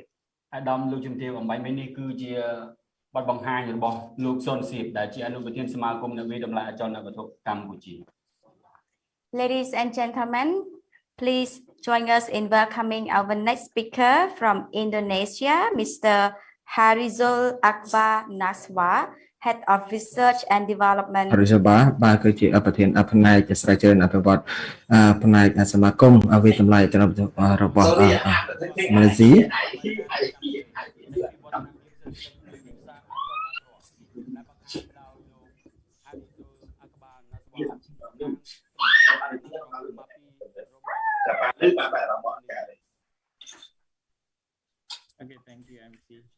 បាទអរគុណបាទទៅដល់ MC សម្រាប់ឱកាសនេះបាទកថាអរុនសុស្ដីលោកស្រីទាំងអស់គ្នាបាទហើយបាទប្រហែលជាបាទមិនមានបញ្ហាទេបាទចំពោះបើទាំងបទបង្ហាញហើយសម្លេងខ្ញុំប្រហែលជាមានបញ្ហាទេអញ្ចឹងគឺថាបាទសូមគោរពបាទប្រធានAVAបាទហើយប្រធានគណៈប្រតិភូអាដាមលោកស្រីទាំងអស់បាទសម្រាប់ការផ្ដល់ឱកាសកបសានេះប៉ុណ្ណេះថាខ្ញុំរីករាយមែនទែនណាសម្រាប់ការចូលរួមជាមួយនឹងអាដាមលោកស្រីដើម្បីចែកភាសានិងចែករំលែកណាទោះបីជាយើងប្រជុំជាមួយនឹងបញ្ហាហើយនេះគឺជារបាយការណ៍របស់បាទឥណ្ឌូនេស៊ីនៅខ្ញុំឈ្មោះរិសុលអកបាណាហ្សាបាទប្រធានផ្នែកស្រាវជ្រាវហើយនឹងអភិវឌ្ឍនៃការប្រវត្តិចំណាប់ធុរបស់ឥណ្ឌូនេស៊ីហើយបាទសូមការអនុញ្ញាតពីខ្ញុំក៏ថាគឺបាទគឺថាផ្ដល់ព័ត៌មានច្រើនទាក់ទងទៅជូនអង្គសមាជជាជាងថាវាជារបាយការណ៍របស់ប្រទេសឥណ្ឌូនេស៊ីដោយឡែកនោះបាទអញ្ចឹងកន្លែងនេះគឺថាខ្ញុំសូមលងតែម្ដងបាទតែយើងប្រិតមើលទៅលើបាទទិដ្ឋភាពសេដ្ឋកិច្ចបាទ COVID-19 គឺថាប៉ះពាល់ទៅដល់សេដ្ឋកិច្ចពិភពលោកហើយនៅក្នុងនឹងដែរគឺថាឥណ្ឌូនេស៊ីក៏ជួបប្រទេសនៅស្ថានភាពដូចគ្នាផងដែរគឺថាមនុស្សប្រមាណជា1លាននេះគឺថាបាទធ្លាក់ទៅអភិប្របាទគិតពីខែកុម្ភៈបាទហើយបន្ថែមទៅនឹងដែរមនុស្សប្រមាណជា1លានគឺថាធ្លាក់ទៅក្នុងភាពក្រីក្រវិញក៏តែជំនួយកំពីសង្គមរបស់រដ្ឋាភិបាលគឺថាបាននៅតែអនុវត្តហើយបាទគឺថាសេដ្ឋកិច្ចឥណ្ឌូនេស៊ីនេះគឺថាងើបឡើងវិញបាទគឺវាជាសញ្ញាណមួយបញ្ជាក់ច្បាស់ថាយើងងើបឡើងនៅក្នុងអត្រីមាសទី2ហើយកម្លាតនៃកាលហ្នឹងគឺថាភាពកម្លាតនេះគឺវាប្រមាណជាខ្ទង់7%បាទ 7.1% ហើយធៀបទៅជាមួយនឹងបាទការថយចុះឡើងប្រមាណជា 5.6% បាទក្នុងចំណោមការកត់សម្គាល់របស់យើងហ ហើយគឺថាសេដ្ឋកិច្ចគឺថារំពឹងងើបឡើងវិញនៅក្នុងឆ្នាំ2021ហើយនឹងទទួលបានភាពធន់របស់ខ្លួននៅក្នុងឆ្នាំ2022គឺប្រមាណការឡើងប្រមាណយើងព្យាករប្រមាណការឡើងប្រមាណ 4.4% ជាពិសេសគឺពាក់ព័ន្ធទៅនឹងតម្រូវការនៅក្នុងស្រុកហើយនឹងស្ថានភាពរឹងមាំរបស់សេដ្ឋកិច្ចហើយក៏មាននៅឆ្នាំ2022គឺការឡើងប្រមាណជា 5.1% ផងដែរនេះគឺដោយសារថាការរួមចំណែករបស់ពលរដ្ឋនឹងការផលពីការផលកាលពីឆ្នាំ2021ចំណែកផ្នែកឧស្សាហកម្មវិញបាទសម្រាប់ឆ្នាំទី2ធៀបជាមួយនឹងប្រទេសជិតខាងយើងមើលឃើញថាប្រទេសចិននិងវៀតណាមគឺថាយើងការងើបឡើងរបស់យើងគឺថាលឿនផងដែរអញ្ចឹងចំពោះបើសិនជាយើងចូលរួមលើកកម្ពស់ផ្នែកសុខាភិបាលហ្នឹងគឺថាវាដូចគ្នាផងដែរវាជួយរួមចំណែកអភិវឌ្ឍនៅវិស័យហិរញ្ញវត្ថុរបស់យើងហើយគឺថាក្រុមហ៊ុន80%គឺថាទទួលនៅការអនុភាពនៅក្នុងប្រទេសនៅក្នុងកត្តាសេដ្ឋកិច្ចរបស់ខ្លួនគឺមានអនុភាពគួរឲ្យគាត់សម្គាល់ផងដែរគឺថាចុះរហូតដល់ប្រមាណជា 20% ចំពោះក្រុមហ៊ុនផ្សេងៗទៀតទទួលរងគ្រោះពីការប៉ះពាល់ទៅលើការងារហើយនឹងអនុភាពនៅក្នុងការលក់គឺថារហូតដល់ 40% នៅក្នុងវិស័យអចលនវត្ថុគឺហើយចំពោះវិស័យខ្លះទៀតហ្នឹងគឺថារហូតដល់ 75% ផងដែរនៅពេលខែធ្នូឆ្នាំ2022គឺជាឃើញថាបាទស្ថានភាពតាមរយៈការវិតម្លៃទៅលើចំណុចគឺថាអ្នកវិតម្លៃទៅលើចំណុចវត្ថុហ្នឹងគឺយើងមកឃើញនៅក្នុងដូចក្នុងតារាងនេះផងដែរទន្ទឹមគ្នានឹងផងដែរគឺបាទក្របអចលនវត្ថុដែលបានចាប់ជាប្រមាណជាង 3,500 ផ្សេងទៀតពីឆ្នាំ2018ដល់2020ចឹងសុខភាពគឺថាប្រមាណជា 42% អញ្ចឹងតាមរបាយការណ៍នៃការវិតម្លៃនេះនៅរបាយការណ៍វិតម្លៃគឺថាសបញ្ជាក់យ៉ាងច្បាស់លាស់ផងដែរពីការថយចុះប្រមាណជា 26% គិតពីឆ្នាំ2019បាទដែលផលជាផលប៉ះពាល់ពី COVID-19 ដល់លើសេដ្ឋកិច្ចឲ្យបន្ថែមប៉ុណ្ណឹងផងដែរគឺថាយើងឃើញថាមានការថយចុះទៅបីមុននឹងជំនួយរដ្ឋបាលមុនឆ្នាំ2020ដែរគឺថាយើងឃើញថាមានការថយចុះផងដែរនៅក្នុងឆ្នាំ2017គឺថារហូតដល់ 40% ផ្ទាល់តែម្ដងដែលក្នុងនោះគឺថាប្រមាណជាបាទមុនពេលបាទដែលមានការថយចុះពីឆ្នាំ2017នៅពេលដែលមានផលប៉ះពាល់ពីជាមួយរដ្ឋបាលនេះគឺថាវាប៉ះពាល់ខ្លាំងមែនទែនបាទពីប្រមាណជាបាទប្រមាណbillion $បាទបើយើងធៀបជាមួយនឹងស្ថានភាពនៅក្នុងប្រទេសទាំងមូលតែម្ដងហើយអញ្ចឹងពីខាងវិស័យធនាគារវិញគឺថាគាត់តំណទៅលើឧស្សាហកម្ម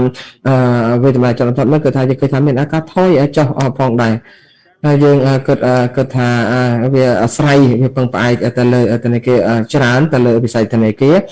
ហើយវាមានផលប៉ះពាល់គួរឲ្យកត់សម្គាល់ផងដែរទៅលើឧស្សាហកម្មនេះតែម្ដងគឺថាយើងឃើញថាមានសក្តានុពលមួយចំនួនដែលយើងអាចអនុវត្តបានក្រៅពីវិស័យធនាគារនេះគឺទៅលើការវិតម្លៃចលនាវត្ថុនៅពេលបច្ចុប្បន្ននេះយើងឃើញថានៅពេលអនាគតគឺថាយើងនឹងមានជាអង្គភាពទទួលបន្ទុកសម្រាប់ការវិតម្លៃពីយើងទាំងអស់គ្នានេះគឺថាយើងត្រូវតែបោះជំហានចូលទៅក្នុងទីផ្សារប្រកបដោយអភិរក្សជាពិសេសគឺថាយើងគឺថាជាមួយនឹងការឡើងនៃបច្ចេកវិទ្យាការវិស័យនៃបច្ចេកវិទ្យាផលគឺថាយើងអាចមានគម្រោងនៃការវិតម្លៃមួយជាក់លាក់ការបានកត់ផ្សាយចឹងហ្នឹងហើយយើងក៏ត្រូវតែស្វែងរកនៅបាទសក្តានុពលនៃការបាទការផ្ដល់ប្រឹក្សាផ្សេងទៀតផងដែរនៅពី emergency ទៅទៅនឹងការប្រើប្រាស់នៅបច្ចេកវិទ្យា digital គឺថាបង្ហាញឃើញថាការទទួលយកនៅបច្ចេកវិទ្យា digital គឺថាបាទគឺថាទៅដល់ 75% តាមរយៈការប្រើប្រាស់ digital ដើម្បីពិនិត្យទៅលើអចលនវត្ថុទាំងអស់នេះអញ្ចឹងគឺថាមានការកើនឡើងពីការលក់បន្តទៅលក់តាម digital ខ្ញុំគិតថាយើងទទួលបានគឺថាពេលវេលាការប្រព័ន្ធអញ្ចឹងមួយទៀតដែលតកតងទៅនឹងការរំតាមបែបកន្លងថ្មីខ្ញុំឃើញថាយើងដឹងទាំងអស់គ្នាយ៉ាងហោចណាស់មានចំណុច4ដែលយើងអាចសម្រាប់ខ្លួនជាមួយនឹងស្ថានភាពថ្មីនេះទី1គឺឆ្លើយតបទៅលើកំណើនបាទនៃតម្រូវការបេដូរពីការ digital ទៅជាគំរូបែប digital ហើយមួយទៀតគឺការផ្លាស់ប្ដូរនៅក្នុងកម្លាំងពង្រឹងអតតកាយតាមរយៈការធ្វើការទីផ្សារតាមបែប digital យើងអាចទៅលើ digital digital ហើយមួយទៀតនោះគឺតកតងទៅនឹងភាពទស្សនវិជ្ជាផ្លូវច្បាប់និងភាពមិនប្រកបប្រជាមួយចំនួនអញ្ចឹងរដ្ឋបាលគឺថាពិនិត្យមើលទៅលើស្ថានភាពទាំងផ្នែកនយោបាយហើយនឹងការវិវត្តរបស់វាផងដែរអញ្ចឹងវាមានលទ្ធភាពច្រើនយើងអាចបំពេញការងារបាទបើសិនជាមានការចាក់ផ្សាំងរហូតដល់ 70% អីជាដើមអញ្ចឹងគឺថាយើងមិនអាចធានា 100% ថាការងារយើងការងារនេះយើងអាចជិះផុតពីCOVID-19 ទេហើយក៏មានការផ្លាស់ប្ដូរដែរនៅក្នុងបរិយាកាសនៃការអនុវត្តការងារទៅគឺពី 21% ទៅដល់ 76% នៅក្នុងឆ្នាំ 2020 អញ្ចឹងគឺកើនប្រមាណជា 55% នៃការអនុវត្តការងាររបៀបរបបអញ្ចឹងដំបូងឡើយយើងអាចឃើញថាបាទការវាយតម្លៃគឺថាយើងអាចនឹងធ្វើទៅបានដោយសារត្រូវការកម្លាំងពលតែយើងមានភាពប្រកបប្រជាប៉ុណ្្នឹងដែរជាពិសេសបើយើងមានហេដ្ឋារចនាសម្ព័ន្ធ digital អញ្ចឹងនេះគឺជាការផ្លាស់ប្ដូរនៅក្នុងបរិយាកាសការងារដំបូងឡើយគឺថាយើងអាចត្រូវពិនិត្យមើលដំបូងយើងគិតថាអូខេដល់ធ្វើការពីចម្ងាយគឺថាទៅបើយើងចូលចិត្តទៅយើងធ្វើការត្រូវតែធ្វើការតាមបែប remote ពីចម្ងាយបាទពេលខ្លះវាពិបាកមែនទែនបាទពេលខ្លះបាទយើងគាត់ថាយើងត្រូវថាអូខេធ្វើការនឹងបែបប្រាប់កណ្ដាលបានលឿនអីជាដើមគឺថាយើងអាចតាមរយៈការបើកយើងអាចតាមដានមើលថាតើវាមានបញ្ហាអីឬក៏មានការកែសម្រួលអីទេនោះត្រូវតែយើងមានការគិតគូរបែបហ្នឹងពាក់ព័ន្ធទៅនឹងលទ្ធភាពនៃការអនុវត្តការងារហើយបន្តពីនោះផងដែរដល់ពេលដែលយើងអាចចាប់ផ្ដើមគិតទៅលើកិច្ចការទាំងនេះថាត្រូវការបុគ្គលិកបច្ចេកទេសអីទៀតការទំនាក់ទំនងជាមួយអតិថិជនយ៉ាងម៉េចតែយើងមានភាពប្រកបប្រជាក្នុងការបង្ហាញទៅដល់អតិថិជននេះតាមរយៈប្រើប្រាស់ Zoom ហើយមួយទៀតយើងឥឡូវនេះយើងឈានទៅដល់ការប្រើប្រាស់ digital ហើយយើងក៏ត្រូវរៀបចំឲ្យមានប្រព័ន្ធ digital មួយជាពិសេសនៅក្នុងសម័យ digital ពាណិជ្ជកម្មនេះដើម្បីអាចយើងអាចអនុវត្តការងារវាយតម្លៃអចលនវត្ថុរបស់យើងបានកប់ប្រសើរហើយបាទអតិតងទៅនឹងអវរិយមនេះគឺថាយើងឃើញថាយើងត្រូវចាំបាច់ត្រូវបង្កបរិយាកាសមួយនៅក្នុងនេះមកជាអ្នកវាយតម្លៃអចលនវត្ថុនោះគឺថាយើងអាចចាំបាច់ត្រូវតែទាញយកឱកាសពីបច្ចេកវិទ្យាចំណុចតើបច្ចេកវិទ្យាហ្នឹងបើបច្ចេកវិទ្យាហ្នឹងអាចជួយយើងយ៉ាងម៉េចបានបាទដើម្បីបង្កើនប្រសិទ្ធផលភាពធន់ទ្រាំឬក៏សិនជាយើងផ្លាស់ប្ដូរទៅលើទូនីតិនៃការវិតម្លៃជាក់ស្ដែងរឿងនេះគឺជាសំខាន់មែនទែនសម្រាប់យើងដែលត្រូវជជែកគ្នាពិនិត្យមើលរួមគ្នាតន្ន័យរបស់នេះដែរពីធនាគារពិភពលោកក៏ថាបាទផ្នែកវិស័យហិរញ្ញវត្ថុធនាគារនឹងយើងឃើញថាការងារទាំងអស់នេះពីច្រើនគឺថាធ្វើការពីផ្ទះផ្ទាល់តាមម្ដងបាទគេអាចធ្វើការងារពីផ្ទះសម្រាប់ការងារផ្សេងទៀតដូចយើងក្នុងនាមជាអ្នកវាយតម្លៃអចលនវត្ថុនោះគឺមានភាពមិនប្រកបជាច្រើនផងដែរមុននឹងជំងឺរាតត្បាតគឺថាយើងបានជួបប្រទេសយើងក៏ស្គាល់ឃើញថាគឺថាមានការប្រកួតប្រជែងផងដែរនៅក្នុងឧស្សាហកម្មនេះគឺថាយើងអាចចាំបាច់ត្រូវតែមានការគិតគូរអំពីស្ថានភាពសេដ្ឋកិច្ចសកលបាទក៏ថាប្រមាណជា 16% ឬក៏ចំណុចផ្សេងទៀតគឺពាក់ព័ន្ធទៅលើការវិនិយោគឲ្យជាដើមចំពោះគម្រោងធុរកិច្ចដែលយើងឃើញថាក៏មានការផ្លាស់ប្ដូរទៅ digital ហើយវាជាការអត្ថប្រយោជន៍ផ្នែកយុទ្ធសាស្ត្រតែគិតមើលឃើញអំពីភាពសំខាន់ដែលឧស្សាហកម្មមួយចាំបាច់ត្រូវអនុវត្តហើយក៏វាពាក់ព័ន្ធទៅគម្រោងសេដ្ឋកិច្ច digital នេះក៏ថាអាចធ្វើយ៉ាងម៉េចឲ្យបង្កើនបទពិសោធន៍របស់អតិថិជនក៏ដូចជាចុះបើខាងពីឧស្សាហកម្មវាតម្លៃចំធំមានតម្រូវយ៉ាងម៉េចនៅសារ៉ាប់បណ្ដូនេស៊ីគឺថាយើងមិនតាន់មានអផាទីចង្អុលផ្លូវច្បាប់ទេពាក់ព័ន្ធទៅនឹងការប្រើប្រាស់តាមបែបdigitalនៅក្នុងធុរកិច្ចនេះ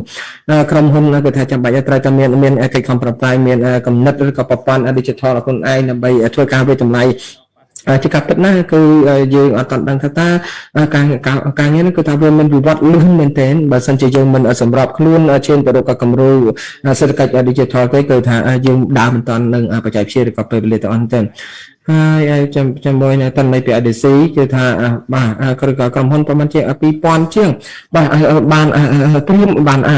ខ្លួនឲ្យក្នុងការបាទវិនិយោគទៅលើផ្នែកបច្ចេកវិទ្យាបាទវេទិកាសេដ្ឋកិច្ចសកលនឹងក៏បានគូបញ្ជាក់ផងដែរអំពីលទ្ធភាពនៃការប្រើប្រាស់ការងារហើយបាទការវិនិយោគទៅលើវិទ្យាបាទក្នុង$1សម្រាប់បុគ្គលិកនេះគឺថា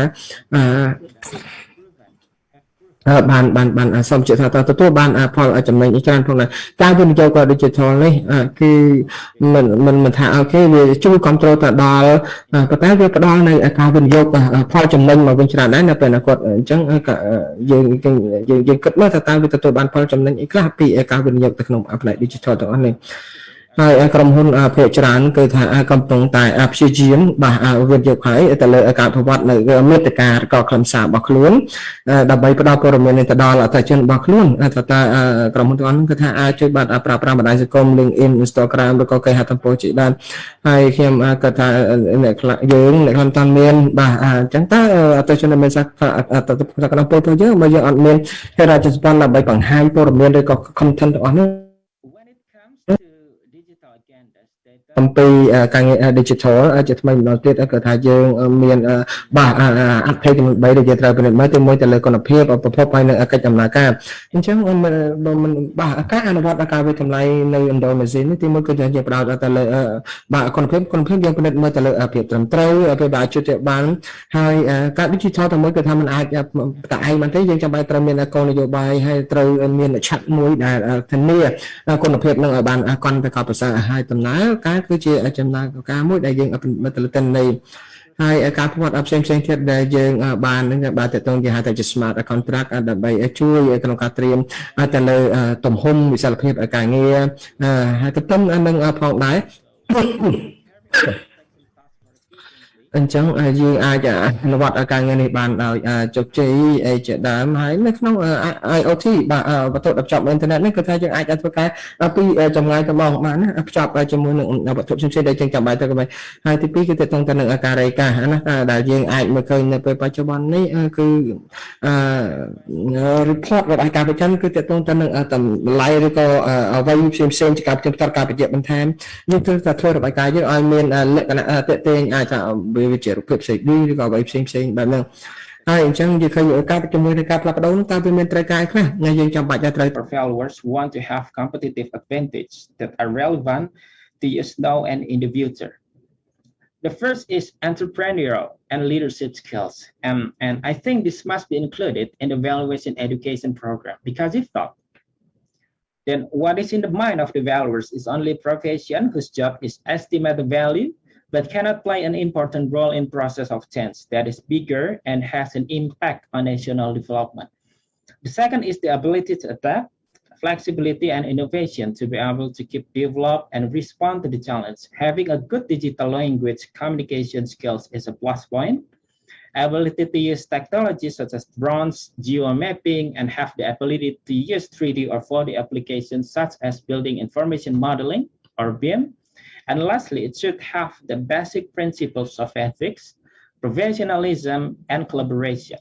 This is very important because collaboration is the key word in today's disruptive era. And lastly, has a high social environmental responsibility as a humanitarian agenda. At the end, we should believe that this Congress will give us some outlook about how we should take the challenge by knowing the strategies we should prepare. Thank you very much for this opportunity along with your kind attention. Good morning, everyone. Mr. Harizul Akbar Naswa, thank you so much for your report. ខ្ញុំថ្លែងអំណរគុណទៅដល់តំណាងនៃប្រទេសឥណ្ឌូនេស៊ីសម្រាប់របាយការណ៍ប្រចាំប្រទេសរបស់ខ្លួន Excellencies, ladies and gentlemen, our next speaker, Ms. Amy Anapira, Chief Assistant Director of National Property Information Center, Valuation and Property Services Department of the Ministry of Finance of Malaysia. Good morning.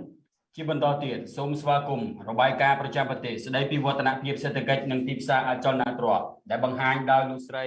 Amy Anapira តំណាងក្រសួងហិរញ្ញវត្ថុនៃរាជាណាចក្រសហព័ន្ធម៉ាឡេស៊ី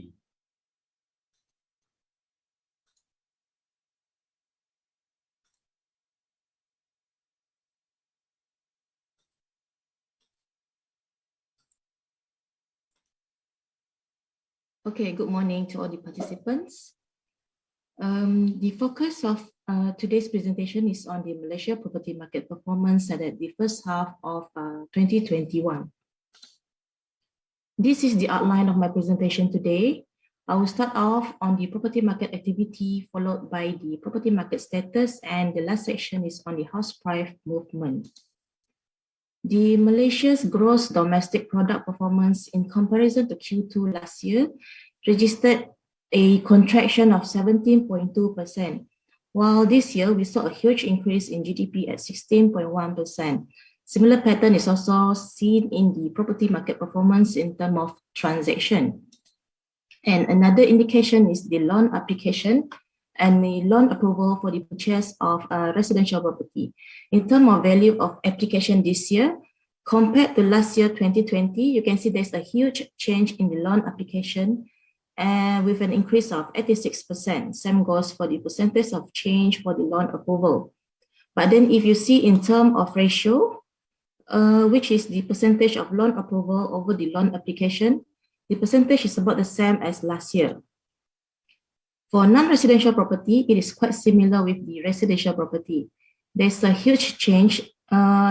huge increase, which is about 52.6% of the loan application compared to last year. Same goes for the change in loan approval. But again, in terms of ratio, it's still within the range of less than 35%. Let's proceed in terms of property market transaction. As you can see, for the first half of 2021, we recorded nearly 140,000 transactions worth around 62 billion across all subsectors. If we compare to the first half of 2020, you can see a huge increase of 21% in terms of volume and 32.1% in terms of value. The significant increase was due to the low base in first half of 2020.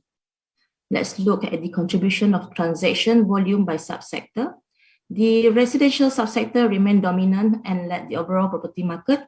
with 65.8% contribution in the volume of transaction. This was followed by the agriculture at 18.9% and commercial at 7.5%. In terms of value, residential took the lead with 55.6% share, followed by the commercial with 17.6%. Now we'll move on with more detailed analysis. For the residential segment, we can see that the transaction volume trend and also the value trend are on the uptrend for both. For volume, we can see that the increase of more than 22% in terms of value. We can see, in terms of value, we can see that nearly 35% increase compared to first half of 2020. And this is in terms of the breakdown of transaction by price range. You can see that nearly 60% of the residential transaction are dominated by those priced 300,000 and below. In terms of market activities as compared to last year, you can see a significant rise in all the price segments. Now on the supply side, we have roughly 5.9 million of existing residential units with around 430,000 in the incoming supply as well as in the planned supply. This slide shows us the construction activity in terms of completion, starts and new planned supply. You can see that against last year, more construction activities are being recorded in the first half of 2021. Completion at 8.7%, starts at 33.8%, and new planned supply at 36%. I'll now show you the property market performance. These are the number for the residential new launches. New launches are the primary market from the developers. In total, 16,660 units of residential unit being launched in the first half of 2021 and recording a moderate sales performance of around 25%. By price range, you can see that the highest launches come from the 300,000 to 400,000 price range, followed by the 200,000 to 300,000 price bracket. For the residential overhang segment, you can see that there's 31,112 overhang units in the country in the first half of 2021 with the value of more than 20 billion. Overhang is defined as completed units but remain unsold in the market. When compared to previous half years, the overhang numbers had reduced since the peak in 2019. In terms of number, when we compare to the second half of 2020, we can see an increase of 5.2%, and correspondingly, the value of overhang increased by 6.2% compared to the second half of 2020. Further breakdown by type, you can see that more than 60% of the overhang units are contributed by the high-rise units and followed by the terrace units. Most of the overhangs unit fall under the 200,000 to 300,000 price range. When we group this price range into 4 categories, we can see that more overhang units in the higher price bracket of 500,000 and above, which takes about 50% of the total residential overhang in the country. And under the category of unsold under construction, and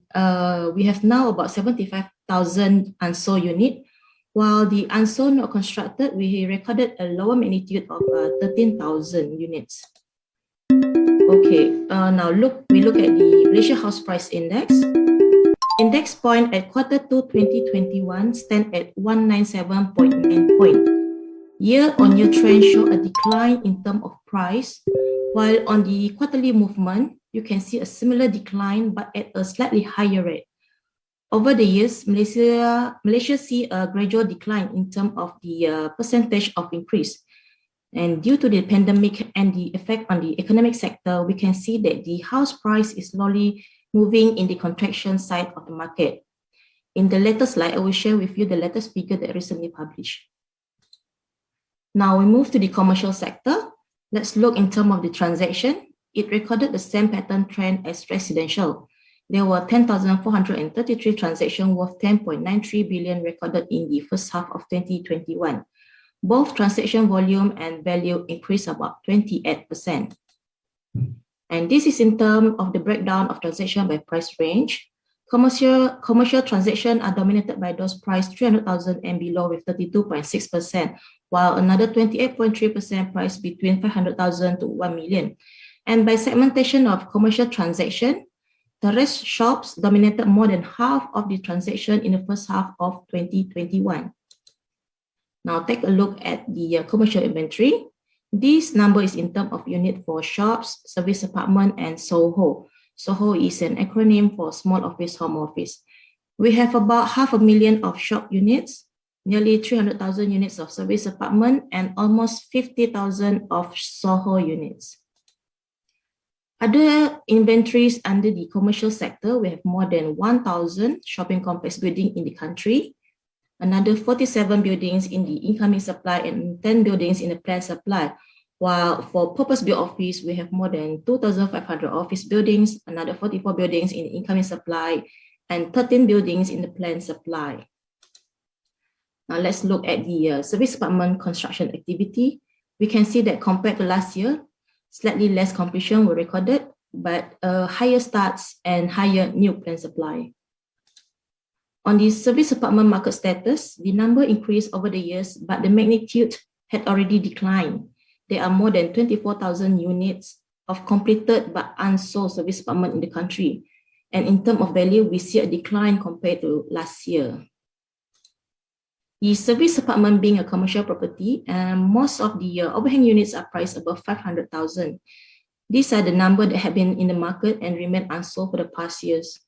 And for the unsold under construction service apartment unit, we have now around 42,000 units, while for the unsold not constructed, we recorded around 6,500 units. Now, take a look at the purpose-built office and shopping complex supply and occupancy. If you look at the performance, both are showing lower occupancy rate compared to last year. For this year, we're recording 78.5% for purpose-built office and 76.6% occupancy rate for shopping complex. If we break it down by private purpose-built office, the occupancy level is even lower. As we seen earlier, the overall occupancy, which comprises government and private buildings, stand at 78.5%. However, the occupancy of private purpose-built office stand lower at 71.7%. Shopping complex performance recorded a downtrend occupancy rate over the years. The occupancy rate for the first half of 2021 is at 76.6%. Now, in terms of industrial property transaction, it recorded the same pattern as residential and commercial. There were 2,562 transactions worth of 6.48 billion recorded in the first half of 2021.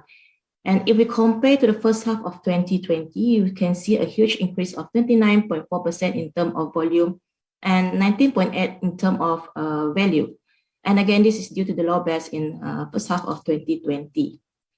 By types, terrace, factory, and vacant plot dominated industrial transaction with 32.2% and 27.5% each. And in terms of the breakdown of transaction by price range, you can see that nearly 50% of the industrial transactions are dominated by those priced above 1 million. Let's have a glimpse on industrial property inventory. On the supply side, we have roughly 120,000 existing industrial units, with nearly 4,400 units in incoming supply and more than 6,700 in the planned supply. Okay, now some update. Our latest statistics show that the market activity softened in the first 9 months compared to last year, while value increased by 20%. The increase in total value was due to the several major transactions recorded in the commercial sector, and residential overhang improved as more units were absorbed, though quite the opposite for service apartment. As I mentioned earlier on the Malaysia house price latest update, this is the latest quarter 3 2021 figure. Year-on-year trend show a decline in terms of price by a margin of less than 1%,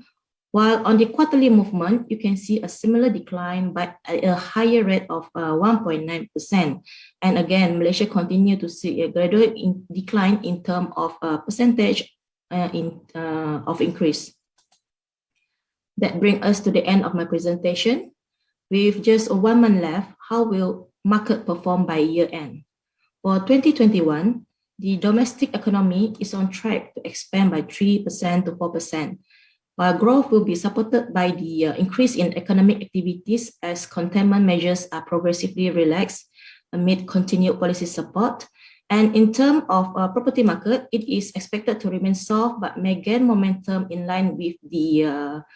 growth in economy and supported by the implementation of various government initiatives and assistance. Okay, with that, I end my session. Thank you everyone for your kind attention. Back to you, MC. Ms. Amy Anapira of Malaysia, thank you so much for your presentation. បាទសូមថ្លែងអំណរគុណទៅដល់គណៈប្រតិភូមកពីប្រទេសម៉ាឡេស៊ីដែលបានថ្លែងរបាយការណ៍ស្តីពីវឌ្ឍនភាពសេដ្ឋកិច្ចនិងអចលនវត្ថុរបស់ខ្លួន Your Excellencies, ladies and gentlemen, our next speaker is Ms. Hannah De Vera from Institute for Philippine Real Estate Appraisers of the Philippines. ជាបន្តទៀតសូមស្វាគមន៍បទបង្ហាញរបាយការណ៍ប្រចាំប្រទេសស្តីពីវឌ្ឍនភាពសេដ្ឋកិច្ចនិងទីផ្សារអចលនទ្រព្យដែលបង្ហាញដោយលោកស្រី Hannah De Vera តំណាងវិទ្យាស្ថានអ្នកវិតម្លៃអចលនវត្ថុហ្វីលីពីន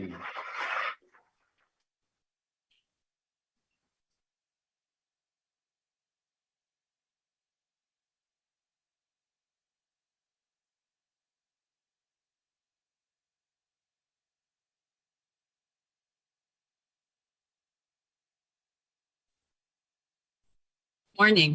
I'm Hannah De Vera from the Institute of Philippine Real Estate Appraisers, and I will be discussing the Philippines economic and property outlook for 2021. Following a 6.9% increase in 2019, the Philippines GDP fell by negative 8.1% in 2020. The decline was caused by the COVID-19 pandemic.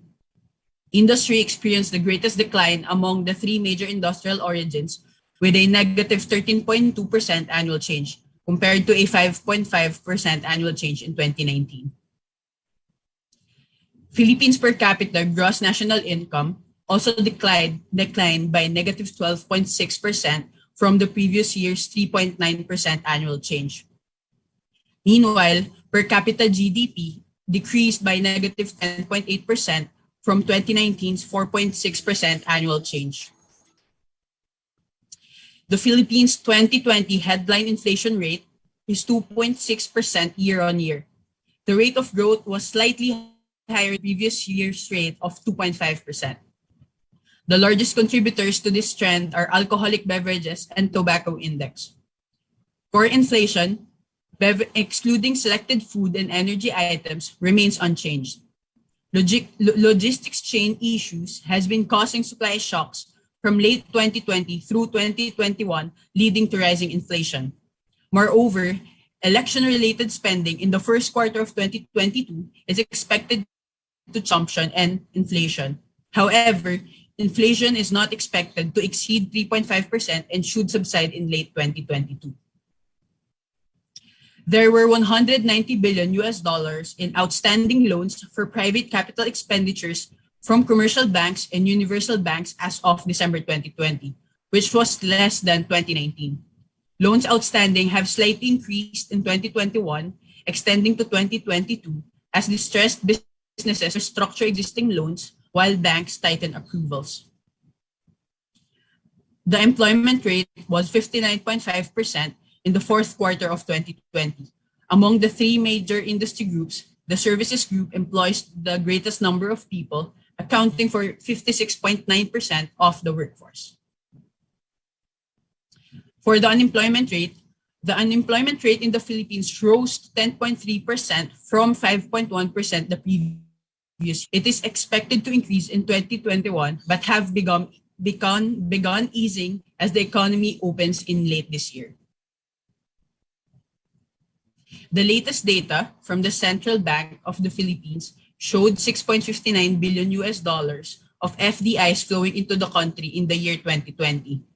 Equity infusions primarily came from Japan, Hong Kong, and ASEAN countries, and were primarily invested in manufacturing.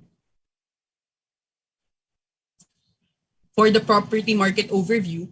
the COVID-19 pandemic caused a massive economic slowdown in most countries in 2020. In the Philippines, many industries had to rethink their business models, and many businesses had to close permanently.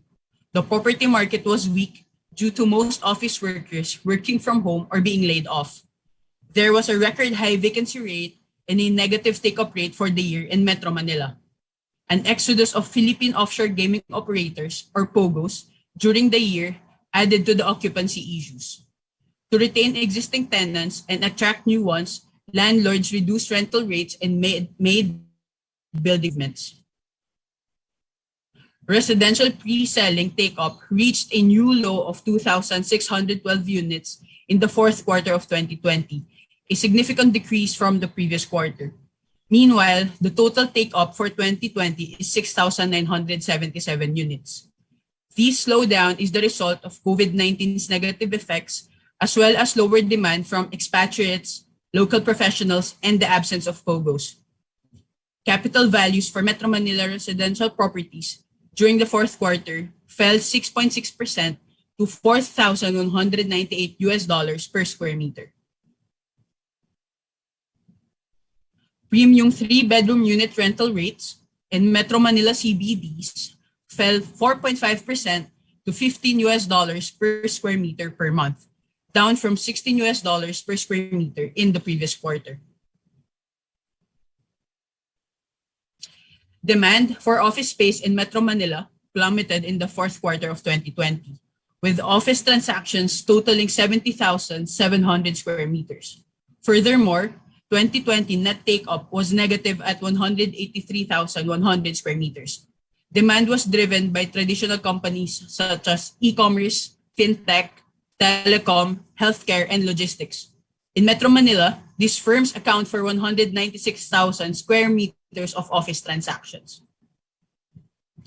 Meanwhile, POGOs fell by 91% in 2020 to 48,000 square meters from 554,000 square meters the previous year. The majority of industries have also reassessed their operational efficiencies, resulting in a paradigm shift away from traditional office spaces and toward work from home or hub and spoke models. As a result, vacancy rates are expected to rise further, reaching nearly 10% of total Grade A office stock by the end of 2020. High vacancy rates also had an impact on rates in Metro Manila CBDs, with a 1.5% quarter-on-quarter decline to $23 per square meter per month. Lessors had to lower their rates as a result in order to attract more occupants. Only 425,500 square meters of new office supply was completed due to several building completions delayed as the pandemic impeded construction schedules. And as for the retail sector, there were no shopping malls completed this year. Consumers were encouraged to buy more from online retailers which reduced foot traffic in physical stores even more. Furthermore, difficulties in the retail sector can be attributed to a slow inflow of remittances from OFWs, bonus cuts, an increasing unemployment rate, and negative consumer sentiment. Real estate developers in the Philippines have decided to continue and complete their mall projects between 2021 and 2023. Among the most anticipated developments are the following. With schedules pushed back, major developers have become more aggressive in their online shopping strategies and services to offset losses caused by load. From April to October 2020, the government-imposed travel bans in response to the pandemic contributed significantly to the decline in foreign arrivals. During the lockdown, majority of hotel guests were returning overseas Filipino workers, frontline health workers, and professionals working in Metro Manila, whose daily commutes were hampered by the suspension of public transportation. As a result, hotel occupancy rates in Metro Manila have decreased significantly. Metro Manila's average hotel occupancy rate fell to 23.3% in 2020. However, hotels gradually regained their footing in the last quarter of 2020 due to lockdown easements. The average room rate in Metro Manila was $45, up 26% from the previous quarter. And the existing supply was 40,200 rooms as of the fourth quarter, with completions only recorded in the first quarter of 2020. For the industrial sector, despite the period's slow take-up for the industrial sector, the average Greater Manila selling price increased by 6.1% to $121 per square meter in the second half of 2020, while monthly rent for existing logistics space averaged $7 per square meter in the same period, owing to the area's growing online retail presence and mobility, which increased overall demand for logistics space. For years, the Calabac corridor has served as the country's primary industrial hub, with Batangas dominating industrial land supply with 30.6% share.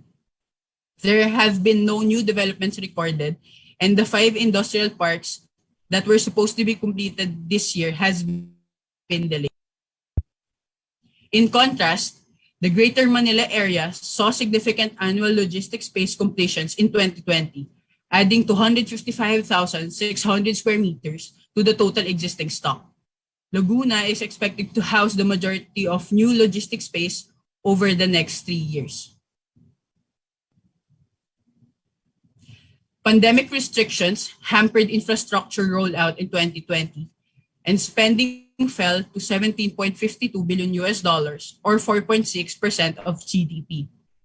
The Investment Coordination Committee of the National Economic and Development Authority approved 20 projects. Foreign loans or official development assistance were used to fund 19 of the 20 approved projects. Some of the big ticket projects approved in 2020 are the following.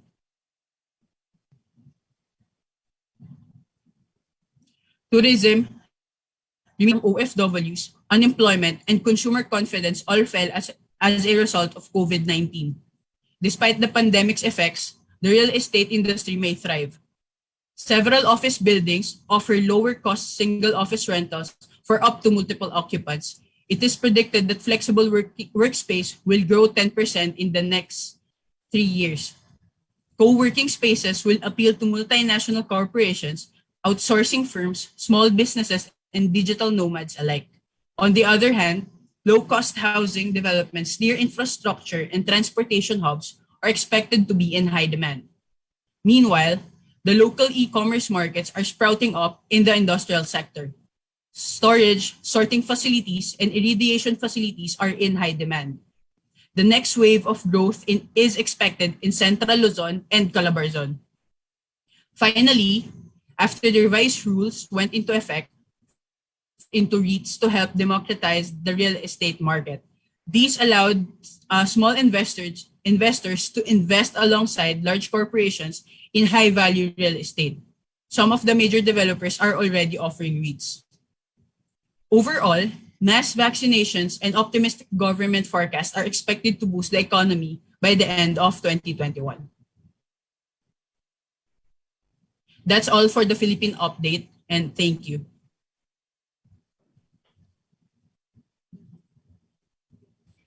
Ms. Hannah De Vera of the Philippines, thank you so much for your presentation. សូមថ្លែងអំណរគុណតំណាងពីប្រទេសហ្វីលីពីនសម្រាប់របាយការណ៍ប្រចាំប្រទេសរបស់ខ្លួន Excellencies, ladies and gentlemen, please allow us to introduce to you our next speaker from Singapore, Mr. Oi Shao Chung, Council Member,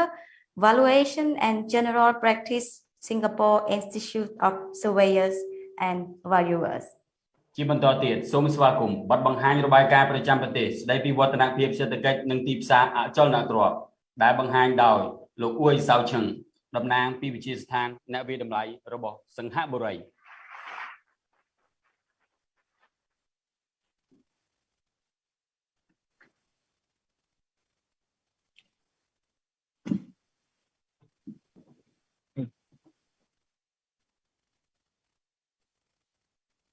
Good morning, Your Excellency,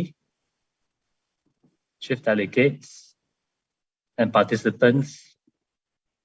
of the 23rd ASEAN Valuation Association Congress. My name is Saoshen. I'm very happy to share with you on the Singapore market update this morning.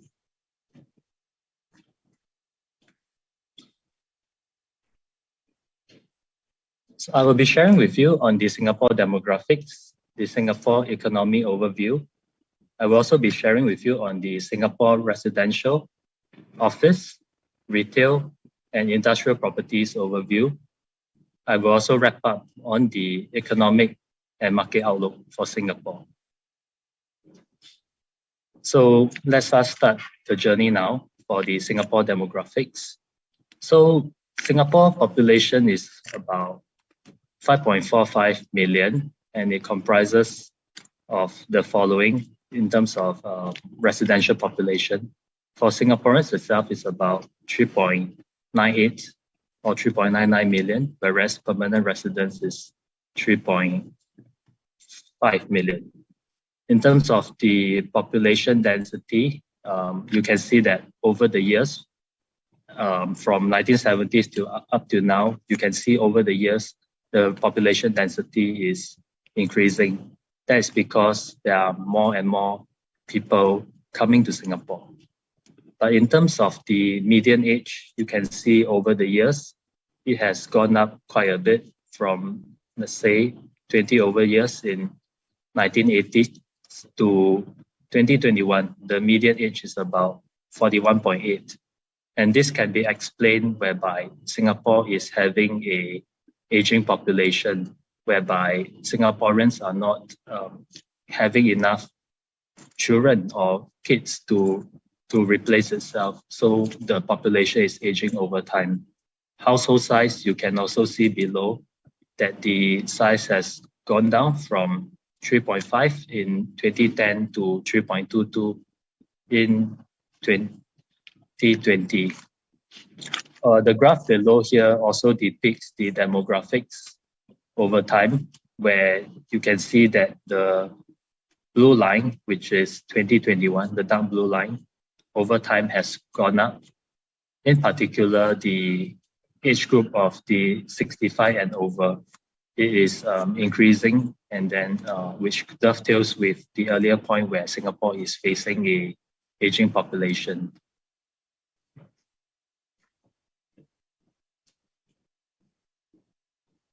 In terms of the education in Singapore, you can see the chart below. Over the years, the literacy level in Singapore has increased, especially in the area of tertiary education, which is depicted by university. In the 1980s, the tertiary education level is probably very low. You can see that it's single digit. But up to 2020, the tertiary education literacy level has gone up to 33%. That's because other than the traditional universities which Singapore has in the past, over the last decade, Singapore has also explored bringing in partnerships with different universities across the world and setting up campuses within Singapore. And that's why in terms of education, in terms of education options, especially Singaporeans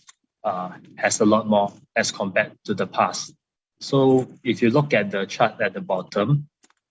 in 2010, the mean school years is about 10 years,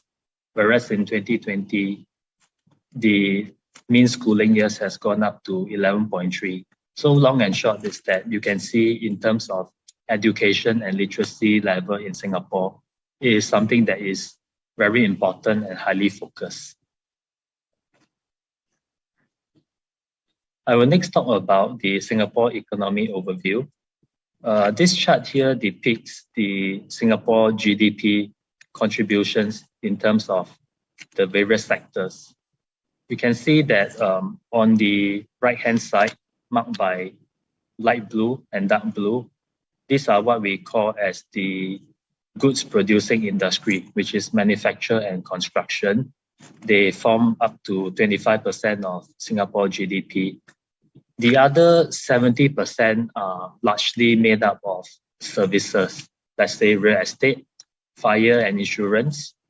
information and communications, and even professional services. Why this is so is because Singapore, in terms of its economic structure, it is not that of a manufacturing economy, but rather that of a tertiary economy whereby services forms the fundamentals or the basis of its economy, or a larger portion of it. So that's why in terms of the GDP contribution to Singapore, services is actually that of 70% of the nominal value. The table here depicts the GDP of Singapore on a year-to-year basis, as well as on a quarter-to-quarter basis. So on a year-to-year basis, the Singapore economy grew 6.5% as compared to that of 15.2% for the previous year. On a quarter-to-quarter seasonal adjusted basis, the Singapore economy expanded by 0.8% in the third quarter. So you can see that there are some final aspects in terms of what the chart has showed. In terms of manufacturing, it is on a year-to-year basis for the third quarter, it has gone up by 7.5%. What are the contributions or the reasons for this increase? Growth is actually supported by output expansion in all clusters, except for chemical cluster. In particular, the electronics and precision engineering clusters continue to post very strong growth. And why this is so? This is because there is a very strong global demand for semiconductors and semiconductor equipments whereby the smart chips are required. So this is actually a very strong demand that fueled for this. Construction sector-wise, on a year-to-year basis, it has gone up by 57.9%. And why this is so is also this can be explained by the very low base with reference to the previous year, where there are a lot of lockdowns as well as uncertainty because of the COVID-19. I think this is a situation which many of my fellow presenters from the different countries have shared earlier, whereby their countries are also very much affected by COVID-19. Okay, the next thing I want to share with you is with respect to the different markets within Singapore, in particular the residential, offices, retail, and industrial markets in Singapore. So let us go into the Singapore residential market first.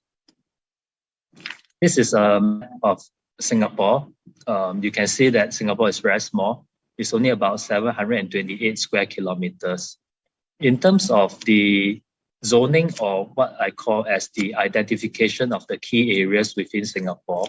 you can see that the ones that is highlighted in orange is what Singapore deemed as the core central region. So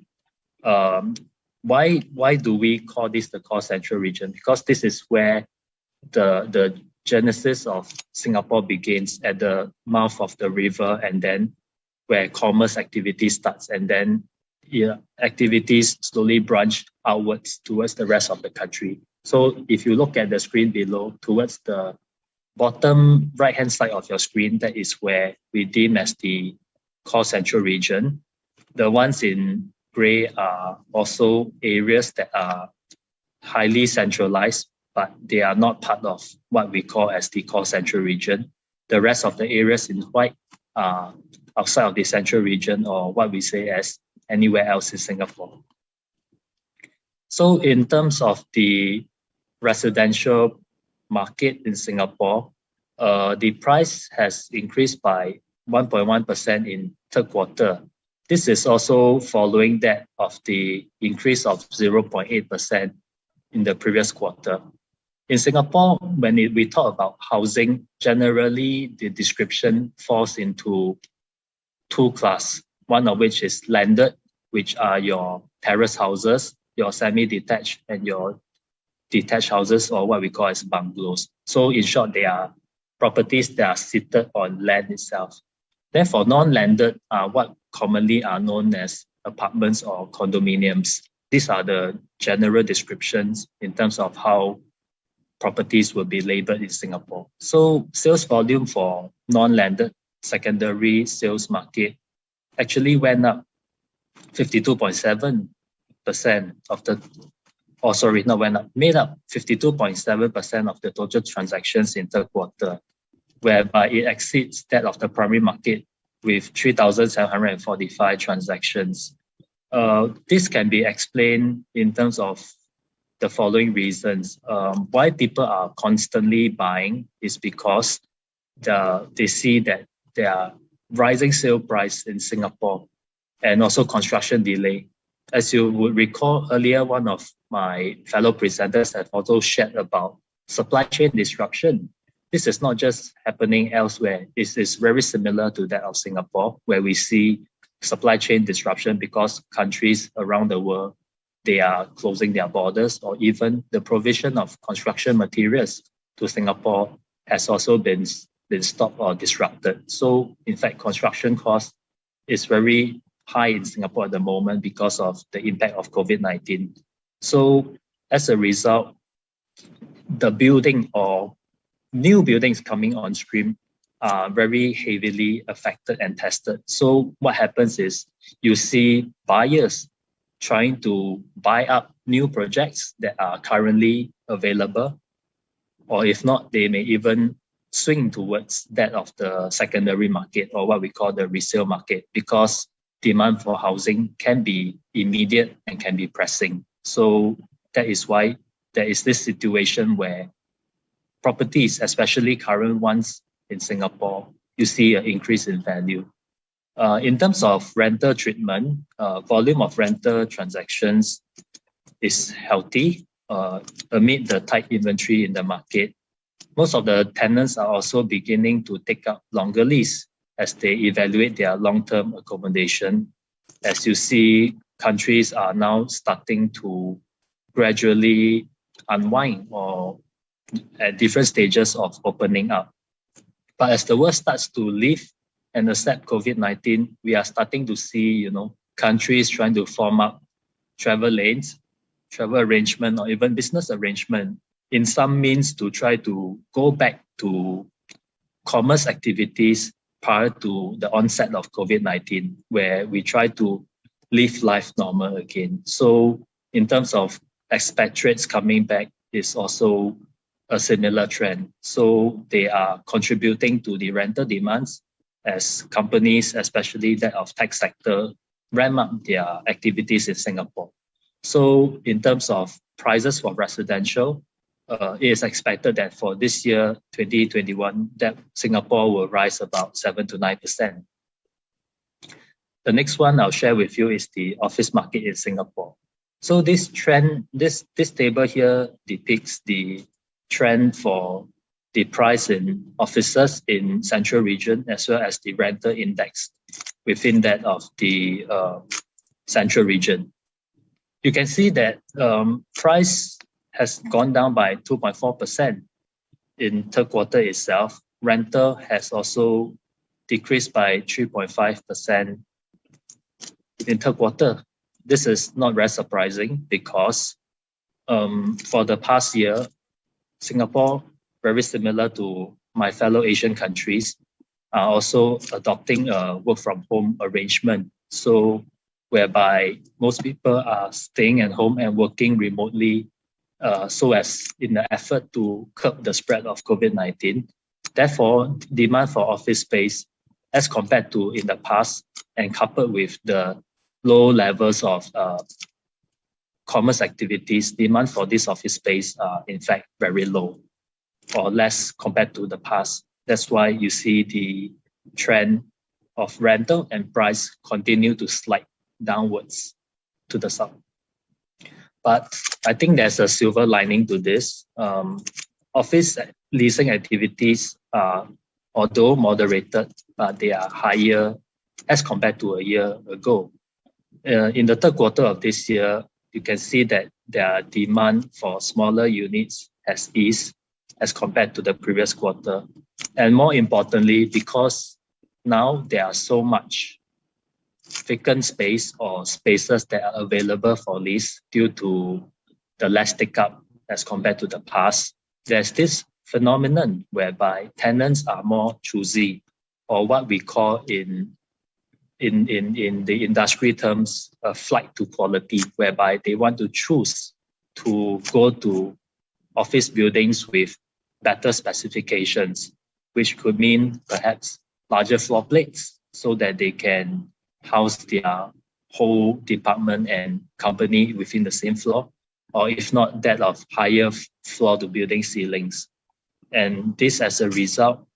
have also gave rise to a lot of pressure for older buildings, whereby they have to relook at their pricing or rentals in order to be competitive. In terms of office rent itself, we see that it should be cautiously improving 1 to 2% for the last quarter of 2021. For 2022 next year, the expectation is that rentals should pick up by 5%. The next I'll share with you is the retail market in Singapore. This chart itself is also from our planning authorities in Singapore. This pattern here is also very similar to that of the office itself, where you see a decrease in terms of the price and rental outcome. For the price itself, it is more or less plateaued, but for the rental itself, rental of retail space decreased by about 2.7% in the third quarter, and this was actually followed by 0.5 decrease in the previous quarter. COVID-19 presents very tough situation and challenges to the retail sector. There are numerous waves that happen in Singapore, different phases of state of lockdown, or in terms of Singapore, what we call as heightened alerts. So this is very challenging, and it doesn't help that because of the situation, tourists are not coming to Singapore. So in terms of demand for retail space, demand for shops, there is in fact really very tough or very little demand for them. And also F&B establishments in Singapore are also facing very difficult times, because in Singapore, we do have different phases of COVID measures, where we even go to the extent of limiting the number of people that can be dining out. Sometimes can be 2, sometimes can be 5. So a lot of the F&Bs are struggling to adapt to the challenges that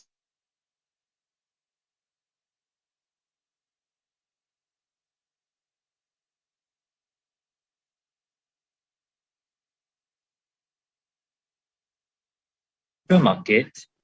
That is probably the best performing sector within Singapore, whereby we see broad price and rental recovery across Singapore. Manufacturing activities continue to drive the recovery, as semicon manufacturers supporting electronics are the are very sought after. Precision engineering and electronics also record very good growth, especially that of the few quarters. You can see that even transport engineering and chemical clusters are also faring very well. So overall, industrial space in Singapore is the best performing asset at the moment, whereby there are a lot of good outcomes and for price and rental. We see healthy sustained demands and strong global manufacturing investment interest for the year 2021, whereby price and rent should increase by about 1 to 3%. As Singapore stabilizes, we see that for the next year, 2022, this can take up to about 3 to 5%. So I will just wrap up by what is the outlook for Singapore in the year 2021, as well as what is to be ahead. So COVID-19 has stabilized. Singapore vaccination rate is also very high at about 80%. Barring a major setback, Singapore should see continued recovery supported by large outward-oriented sectors, and the progressive easing of domestic and border restrictions will also help Singapore a lot, whereby it can help in the recovery of consumer-facing sectors as well as alleviate labor shortage. However, the recovery is uneven, especially with respect to different sectors. Why do I say so? You can see that for growth prospects of the outward-oriented sectors like manufacturing and wholesale trade, they will be strong and will continue to be strong. That is because the manufacturer sector is projected to see robust growth driven by large electronics and precision engineering clusters on the back of strong global demand for semicon and semiconductor equipments. For finance and insurance, information and communication sectors, they will also be positive, whereby the finance and insurance sector will be supported in part by expected increase in domestic and foreign credit, whereas for the latter, which is information and communication, they will be boosted by healthy enterprise and consumer demand for digital solutions and services, as well as games and software activities. The aviation and tourism related sectors, such as airports and entertainment, they will recover slowly because at the moment, different countries are still trying out different aspects of the travel lanes. Country to countries may have different concerns as to the COVID-19 situations with their respective countries. So in terms of going to life before COVID, it will be very different. But we see that countries are also working hard to make sure that they try to form some arrangement or agreement so that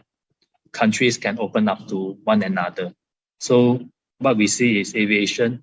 will likely improve, although not at the pace as compared to the manufacturing sector. Consumer-facing sectors such as retail and F&Bs, they are very heavily affected, but they could recover as restrictions will ease over time and consumer sentiments will improve in tandem with better labor market conditions.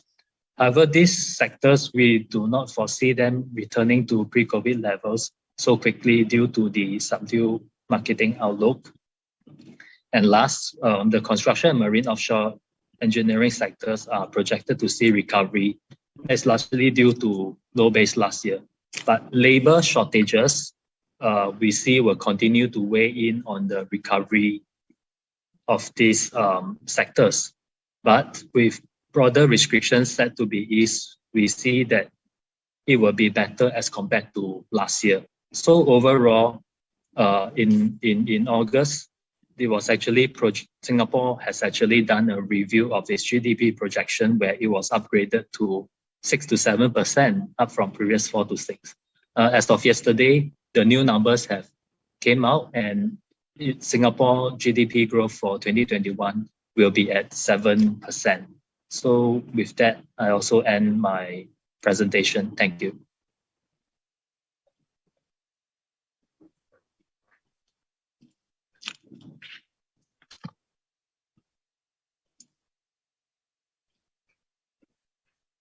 Ladies and gentlemen, Mr. Oi Chao Sheng of Singapore has just now finished his presentation. Thank you so much, sir. សូមថ្លែងអំណរគុណទៅដល់លោកអ៊ុយសាវឈិងដែលបានបង្ហាញរបាយការណ៍ប្រចាំប្រទេសរបស់ខ្លួន Your Excellencies, ladies and gentlemen, we would like now to introduce to you the next speaker from Thailand, Ms. Naritanan Palakavong, Board Committee of the Valuers Association of Thailand. ជាបន្តទៀតសូមស្វាគមន៍របាយការណ៍បង្ហាញប្រទេសស្ដីពីវឌ្ឍនភាពសេដ្ឋកិច្ចនិងទីផ្សារអចលនទ្រព្យដែលបង្ហាញដោយលោកស្រីនរតនានផលកវងសមាជិកនៃគណៈកម្មការសមាគមអ្នកវិយតម្លៃអចលនទ្រព្យថៃឡង់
Good morning. Can everyone hear? Yes. Yes, we hear you clearly. Okay. Good morning, President of AVA, Chief Delegates, all delegates and participants. Now you have already listened to 6 different countries on economics and property update in Thailand. It's time to see how is Thailand doing in the midst of COVID-19. Are we still able to attract interest from foreign investors? And what next for Thailand real estate market after COVID-19? What will be the ongoing trend for our real estate sector? Hang on. Please.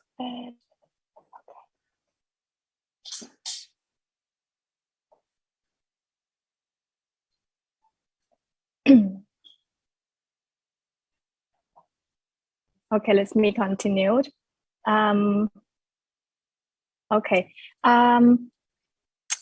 Since the COVID-19 has impacted the whole world economy, including Thailand,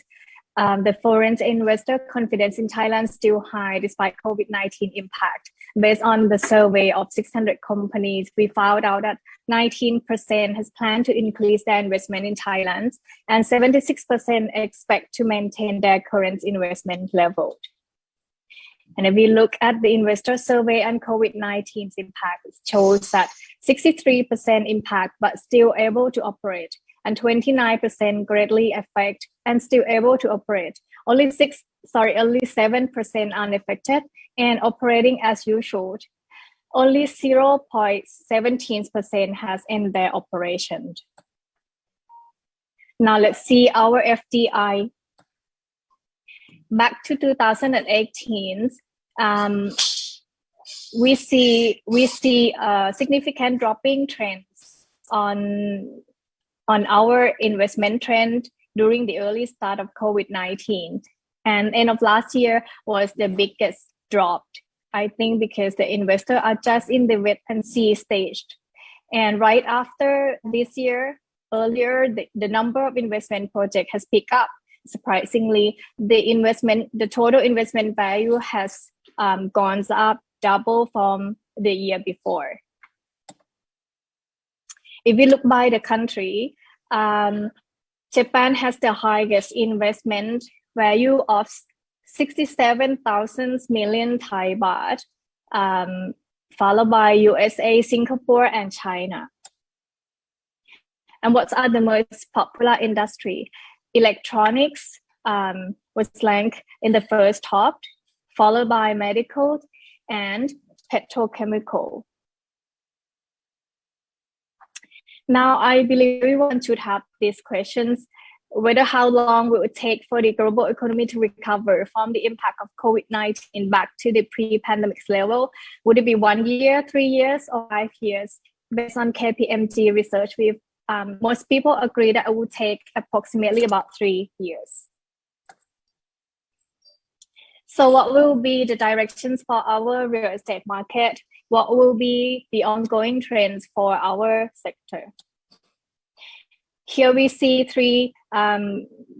key trends emerging for our real estate sector.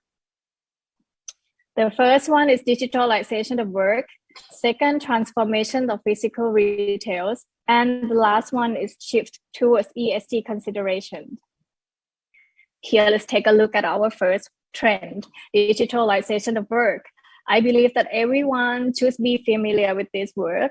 Closed space, crowds, close contact. Remote work has become the norm for many companies, especially those in the city center. So now people are work from home, the need for office space is being disrupted,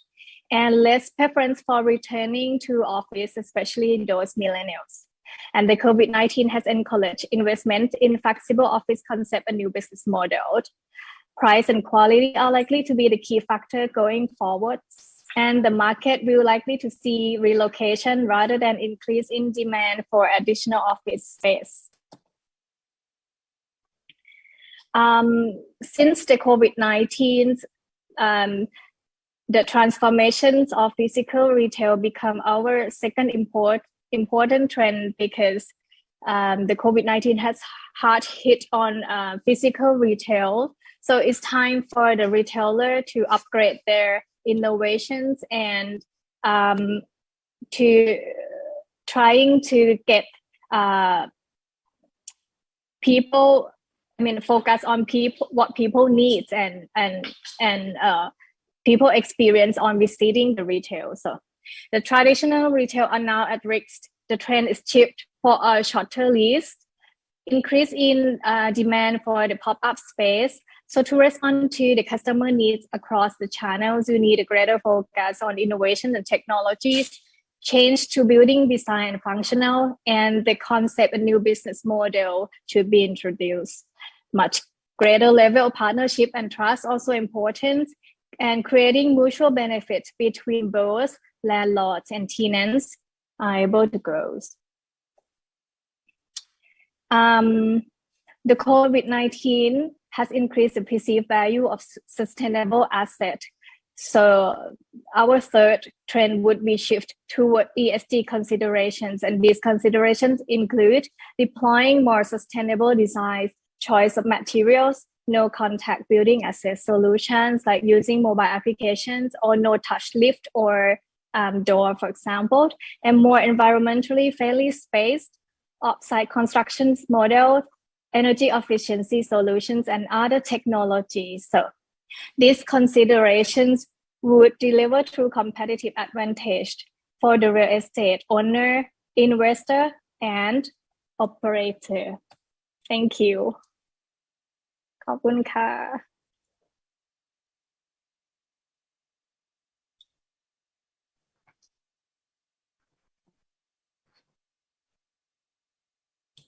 ขอบคุณค่ะ Thank you, Miss Palakawong from Thailand for your report. We truly appreciate your time with us today. សូមថ្លែងអំណរគុណតំណាងព្រះរាជាណាចក្រថៃសម្រាប់របាយការណ៍ស្តីពីសេដ្ឋកិច្ចនិងអចលនទ្រព្យរបស់ខ្លួនសូមអរគុណ Your Excellencies, ladies and gentlemen, we would like now to introduce to you our last speaker of the morning session of today's Congress. So we are very excited to please invite Ms. Boy Khan Lee, expert of Valuation Management Division from Vietnam, to give us her report. Thank you. ជាបន្តទៀតសូមស្វាគមន៍បទបង្ហាញរបាយការណ៍ប្រចាំប្រទេសស្តីពីវឌ្ឍនភាពសេដ្ឋកិច្ចនិងទីផ្សារអចលនទ្រព្យ ដែលបង្ហាញដោយលោកស្រីប៊ួយខាញ់លីតំណាងនៃក្រសួងសេដ្ឋកិច្ចនៃសាធារណរដ្ឋសង្គមនិយមវៀតណាម Okay, thank you, Cambodia. Ladies and gentlemen, today on behalf of Ministry of Finance in Vietnam, we're going to give you Vietnam country report that related property market in the pandemic. In our presentation, we divide two main parts, Vietnam economic outlook and Vietnam property market. When it comes to population, labor, and employment, according to General Statistics Office, the total population in Vietnam was estimated at 97.6 million people in 2020.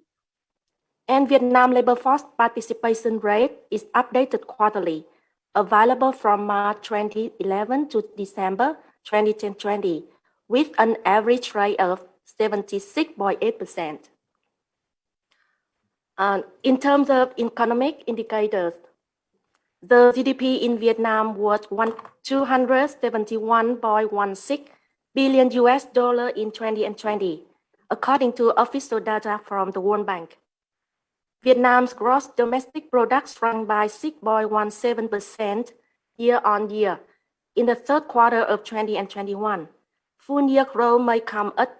3.5% to 4%, according to Planning and Investment Ministry estimate, significantly lower than the government initial target of about 6.5%. Now have a look at valuation professional in Vietnam. In 2017, total valuation enterprises is around 218 companies with 1,020 practicing valuers. After 4 years, in 2021, the number of valuation enterprises is around 333 with practicing valuers was estimated at 1,700. Based on chart, we can see that the impact of the pandemic can already be seen in this area. Significantly, none of professional certificates have been granted in 2020 and 2021 due to the pandemic. The second part is Vietnam property market overview with two biggest cities in Vietnam, Hanoi and Ho Chi Minh City. In terms of Hanoi retail market, in quarter 3, 2021, the retail market continued to see heavy impact of the fourth wave of COVID-19 and strict pandemic prevention measures compared to the same period from last year. The retail market has not improved significantly. Average asking rent in the Hanoi CBD area have been on a downward trend, decreased by 1% quarter on quarter, while increased 4% year on year. Vacancy rates in the CBD have a slightly decreased, reaching 10.5%. Moving forward to Ho Chi Minh City retail market. In quarter 3, 2021, the market did not welcome any new supply. The total retail supply in Ho Chi Minh City stayed at over 1 million net lettable area. The rental rate in the CBD was unchanged from the previous quarter, and the rental rate in the non-CBD was decreased of 3.8% quarter on quarter. In terms of Hanoi office market,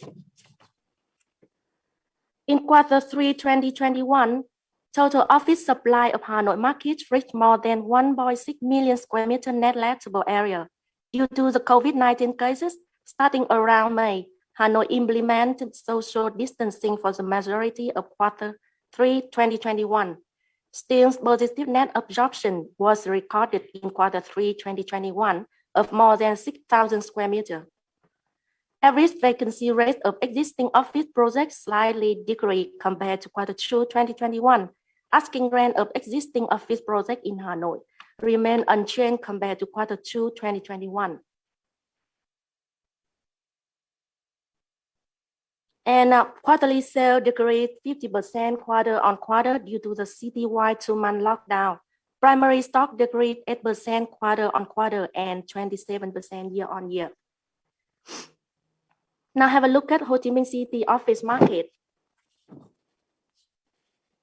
Ho Chi Minh City in both Directive 16 and forced people to work from home over the past 120 days. In such circumstances, most landlords apply support policy of reducing 20 and 50% of rental rate. The number of transactions in the quarter was 30% lower than the average of the previous 2 months. Occupancy was stable on quarter at 90%, but decreased 4% year on year. Rent decreased 1% quarter on quarter to $31 per square meter per month gross. With Hanoi condominium market, sold unit recorded in quarter 3 2021 reached 3,000 and down 33% year on year. Primary prices are forecasted to increase at 5 to 7% per annum over the next 3 years. Moving forward to Ho Chi Minh condominium market, the total new supply in the first 9 months of 2021 was down 35% compared to the same period in 2020. Based on chart, we can see the mid-end segment led with 43% and followed by high-end 31% and affordable with 23%. The number of sold units in quarter 3 2021 decreased by 68% year on year because of limited new supplies. Similarly, the first 9 months of the year was down 17% compared to quarter 3 2020. The average primary price was up 17% year on year. With the strategy of developing satellite urban areas of Ho Chi Minh City, the real estate picture in the south is promisingly prosperous. In terms of Hanoi Villa Townhouse,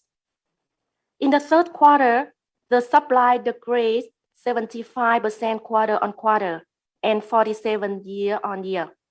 However, with abundant future supply and demonstrated in the first half 2021, the market outlook is promising and should quickly return to pre-pandemic transaction levels. In Ho Chi Minh City, future supply to 20 and 24 is expected to reach nearly 9,600 dwellings per plot. Now have a look at the 5 key regions in Ho Chi Minh City. We can see Thủ Đức City has a greatest share at 33%, followed by Bình Chánh with 24%. With an available land bank, good urban planning, and infrastructure appeal, Thủ Đức City continue to attract residential development. And last but not least, Vietnam industrial market. According to CVEA Vietnam, average occupancy rates of existing industrial park in 5 key northern industrial cities and provinces reaches 78.5%. Similarly, the occupancy rate of 4 key southern industrial cities and provinces reached 87.2%. In quarter 3 2021, demand for industrial land and warehouse slightly declined because of the impact of COVID-19 on inter-provincial traveling and international flight. Recent difficulties show the need to diversify the supply chain, expanding warehouses, especially cold storage for food and agricultural products. Vietnam industrial real estate market became an attractive opportunity for domestic and international investors. And at the end, the COVID-19 pandemic significantly affect all over the world with related activity in various new ways. One of these that have been property market as well as valuation. However, we believe that this is only temporary and we are pinning the hope on a rebound when the virus is put under control. Thank you for listening and thank you Cambodia for effort to organize this such online event. Thank you all.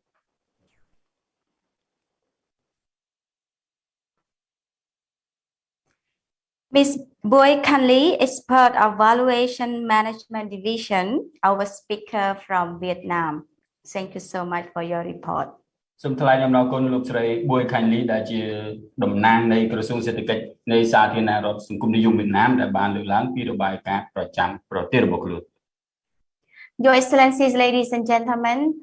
at this moment, we would also like to take this opportunity on behalf of our President in Cambodia to present each of our speakers today during the morning session of the certificates of appreciation.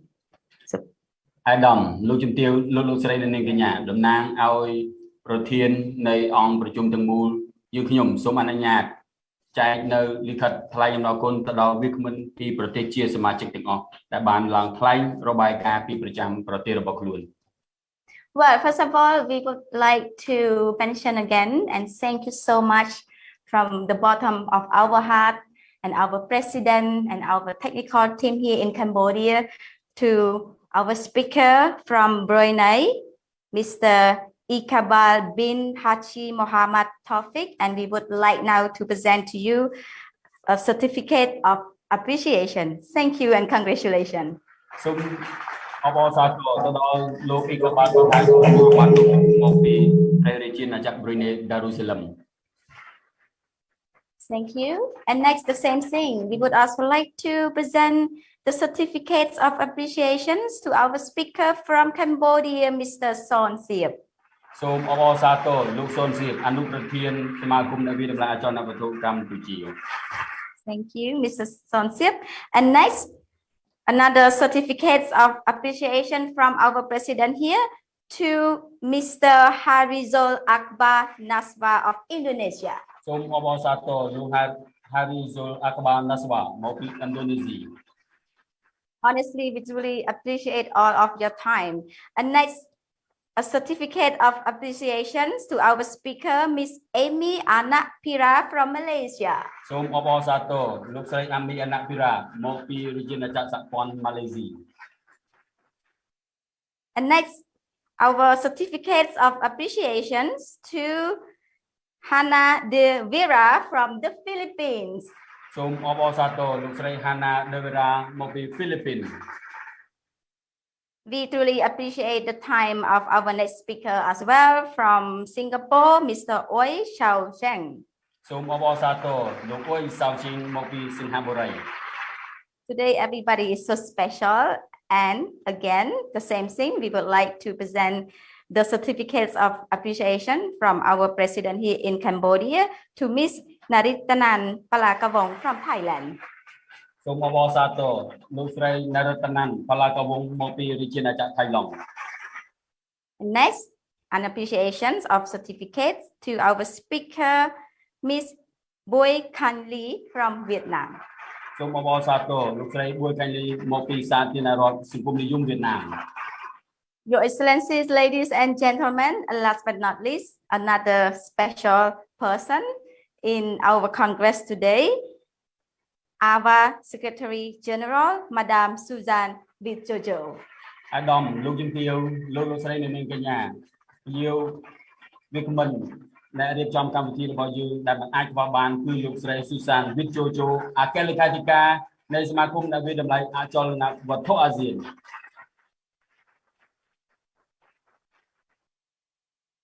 Your Excellency, ladies and gentlemen, our Congress today has been such an amazing time. It's been a beautiful day. Thank you so much for joining us. Even physically, we are not together. We are online, but I know our heart is together. It's together. Thank you once again. And I would also like to take this opportunity to mention and to thank you to our main sponsors, We Trust, Appraisal as Indication Plus, and Luxury Holiday Villas Forest Harmony and Golf Harmony, the first and biggest holiday villas project in Kampot, Cambodia. អាដាមលោកជំទាវលោកស្រីនៅនាងកញ្ញាកម្មវិធីរបស់យើងបានឈានមកដល់ទីបញ្ចប់ហើយនាព្រឹកនេះប៉ុន្តែយើងមិនអាចបំភ្លេចបានទេបញ្ចប់បឋមកម្មវិធី2របស់យើងគឺទី1ក្រុមហ៊ុនវាយតម្លៃអចលនវត្ថុ We Trust ដែលជាក្រុមហ៊ុនវាយតម្លៃអចលនវត្ថុនៅក្នុងព្រះរាជាណាចក្រកម្ពុជាដែលប្រើប្រាស់ប្រព័ន្ធបច្ចេកវិទ្យា Digital Indication Plus និងទី2សូមថ្លែងអំណរគុណទៅដល់ផ្ទះវិឡាលំហែកាយបែបអឺរ៉ុប Forest Harmony នាខេត្តកំពត Your Excellencies, ladies and gentlemen, our morning session has now come to an end. So I think everybody deserves a break. So please take your time, enjoy your lunch, and we will be back here together online for the afternoon session, which is starting at 1:30 sharply. So please take your time and enjoy your lunch. Thank you. អាដាមលោកជំទាវលោកស្រីនៅនាងកញ្ញាកម្មវិធីសមាជនាព្រឹកនេះបានឈានដល់ទីបញ្ចប់ហើយតែប្រកបទៅដោយផ្លែផ្កានិងមានភាពរលូនកម្មវិធីរបស់យើងនឹងផ្ដើមសារជាថ្មីម្ដងទៀតនៅរសៀលនេះផ្ទាល់តែម្ដងនៅម៉ោង 1:30 នាទីសូមអរគុណ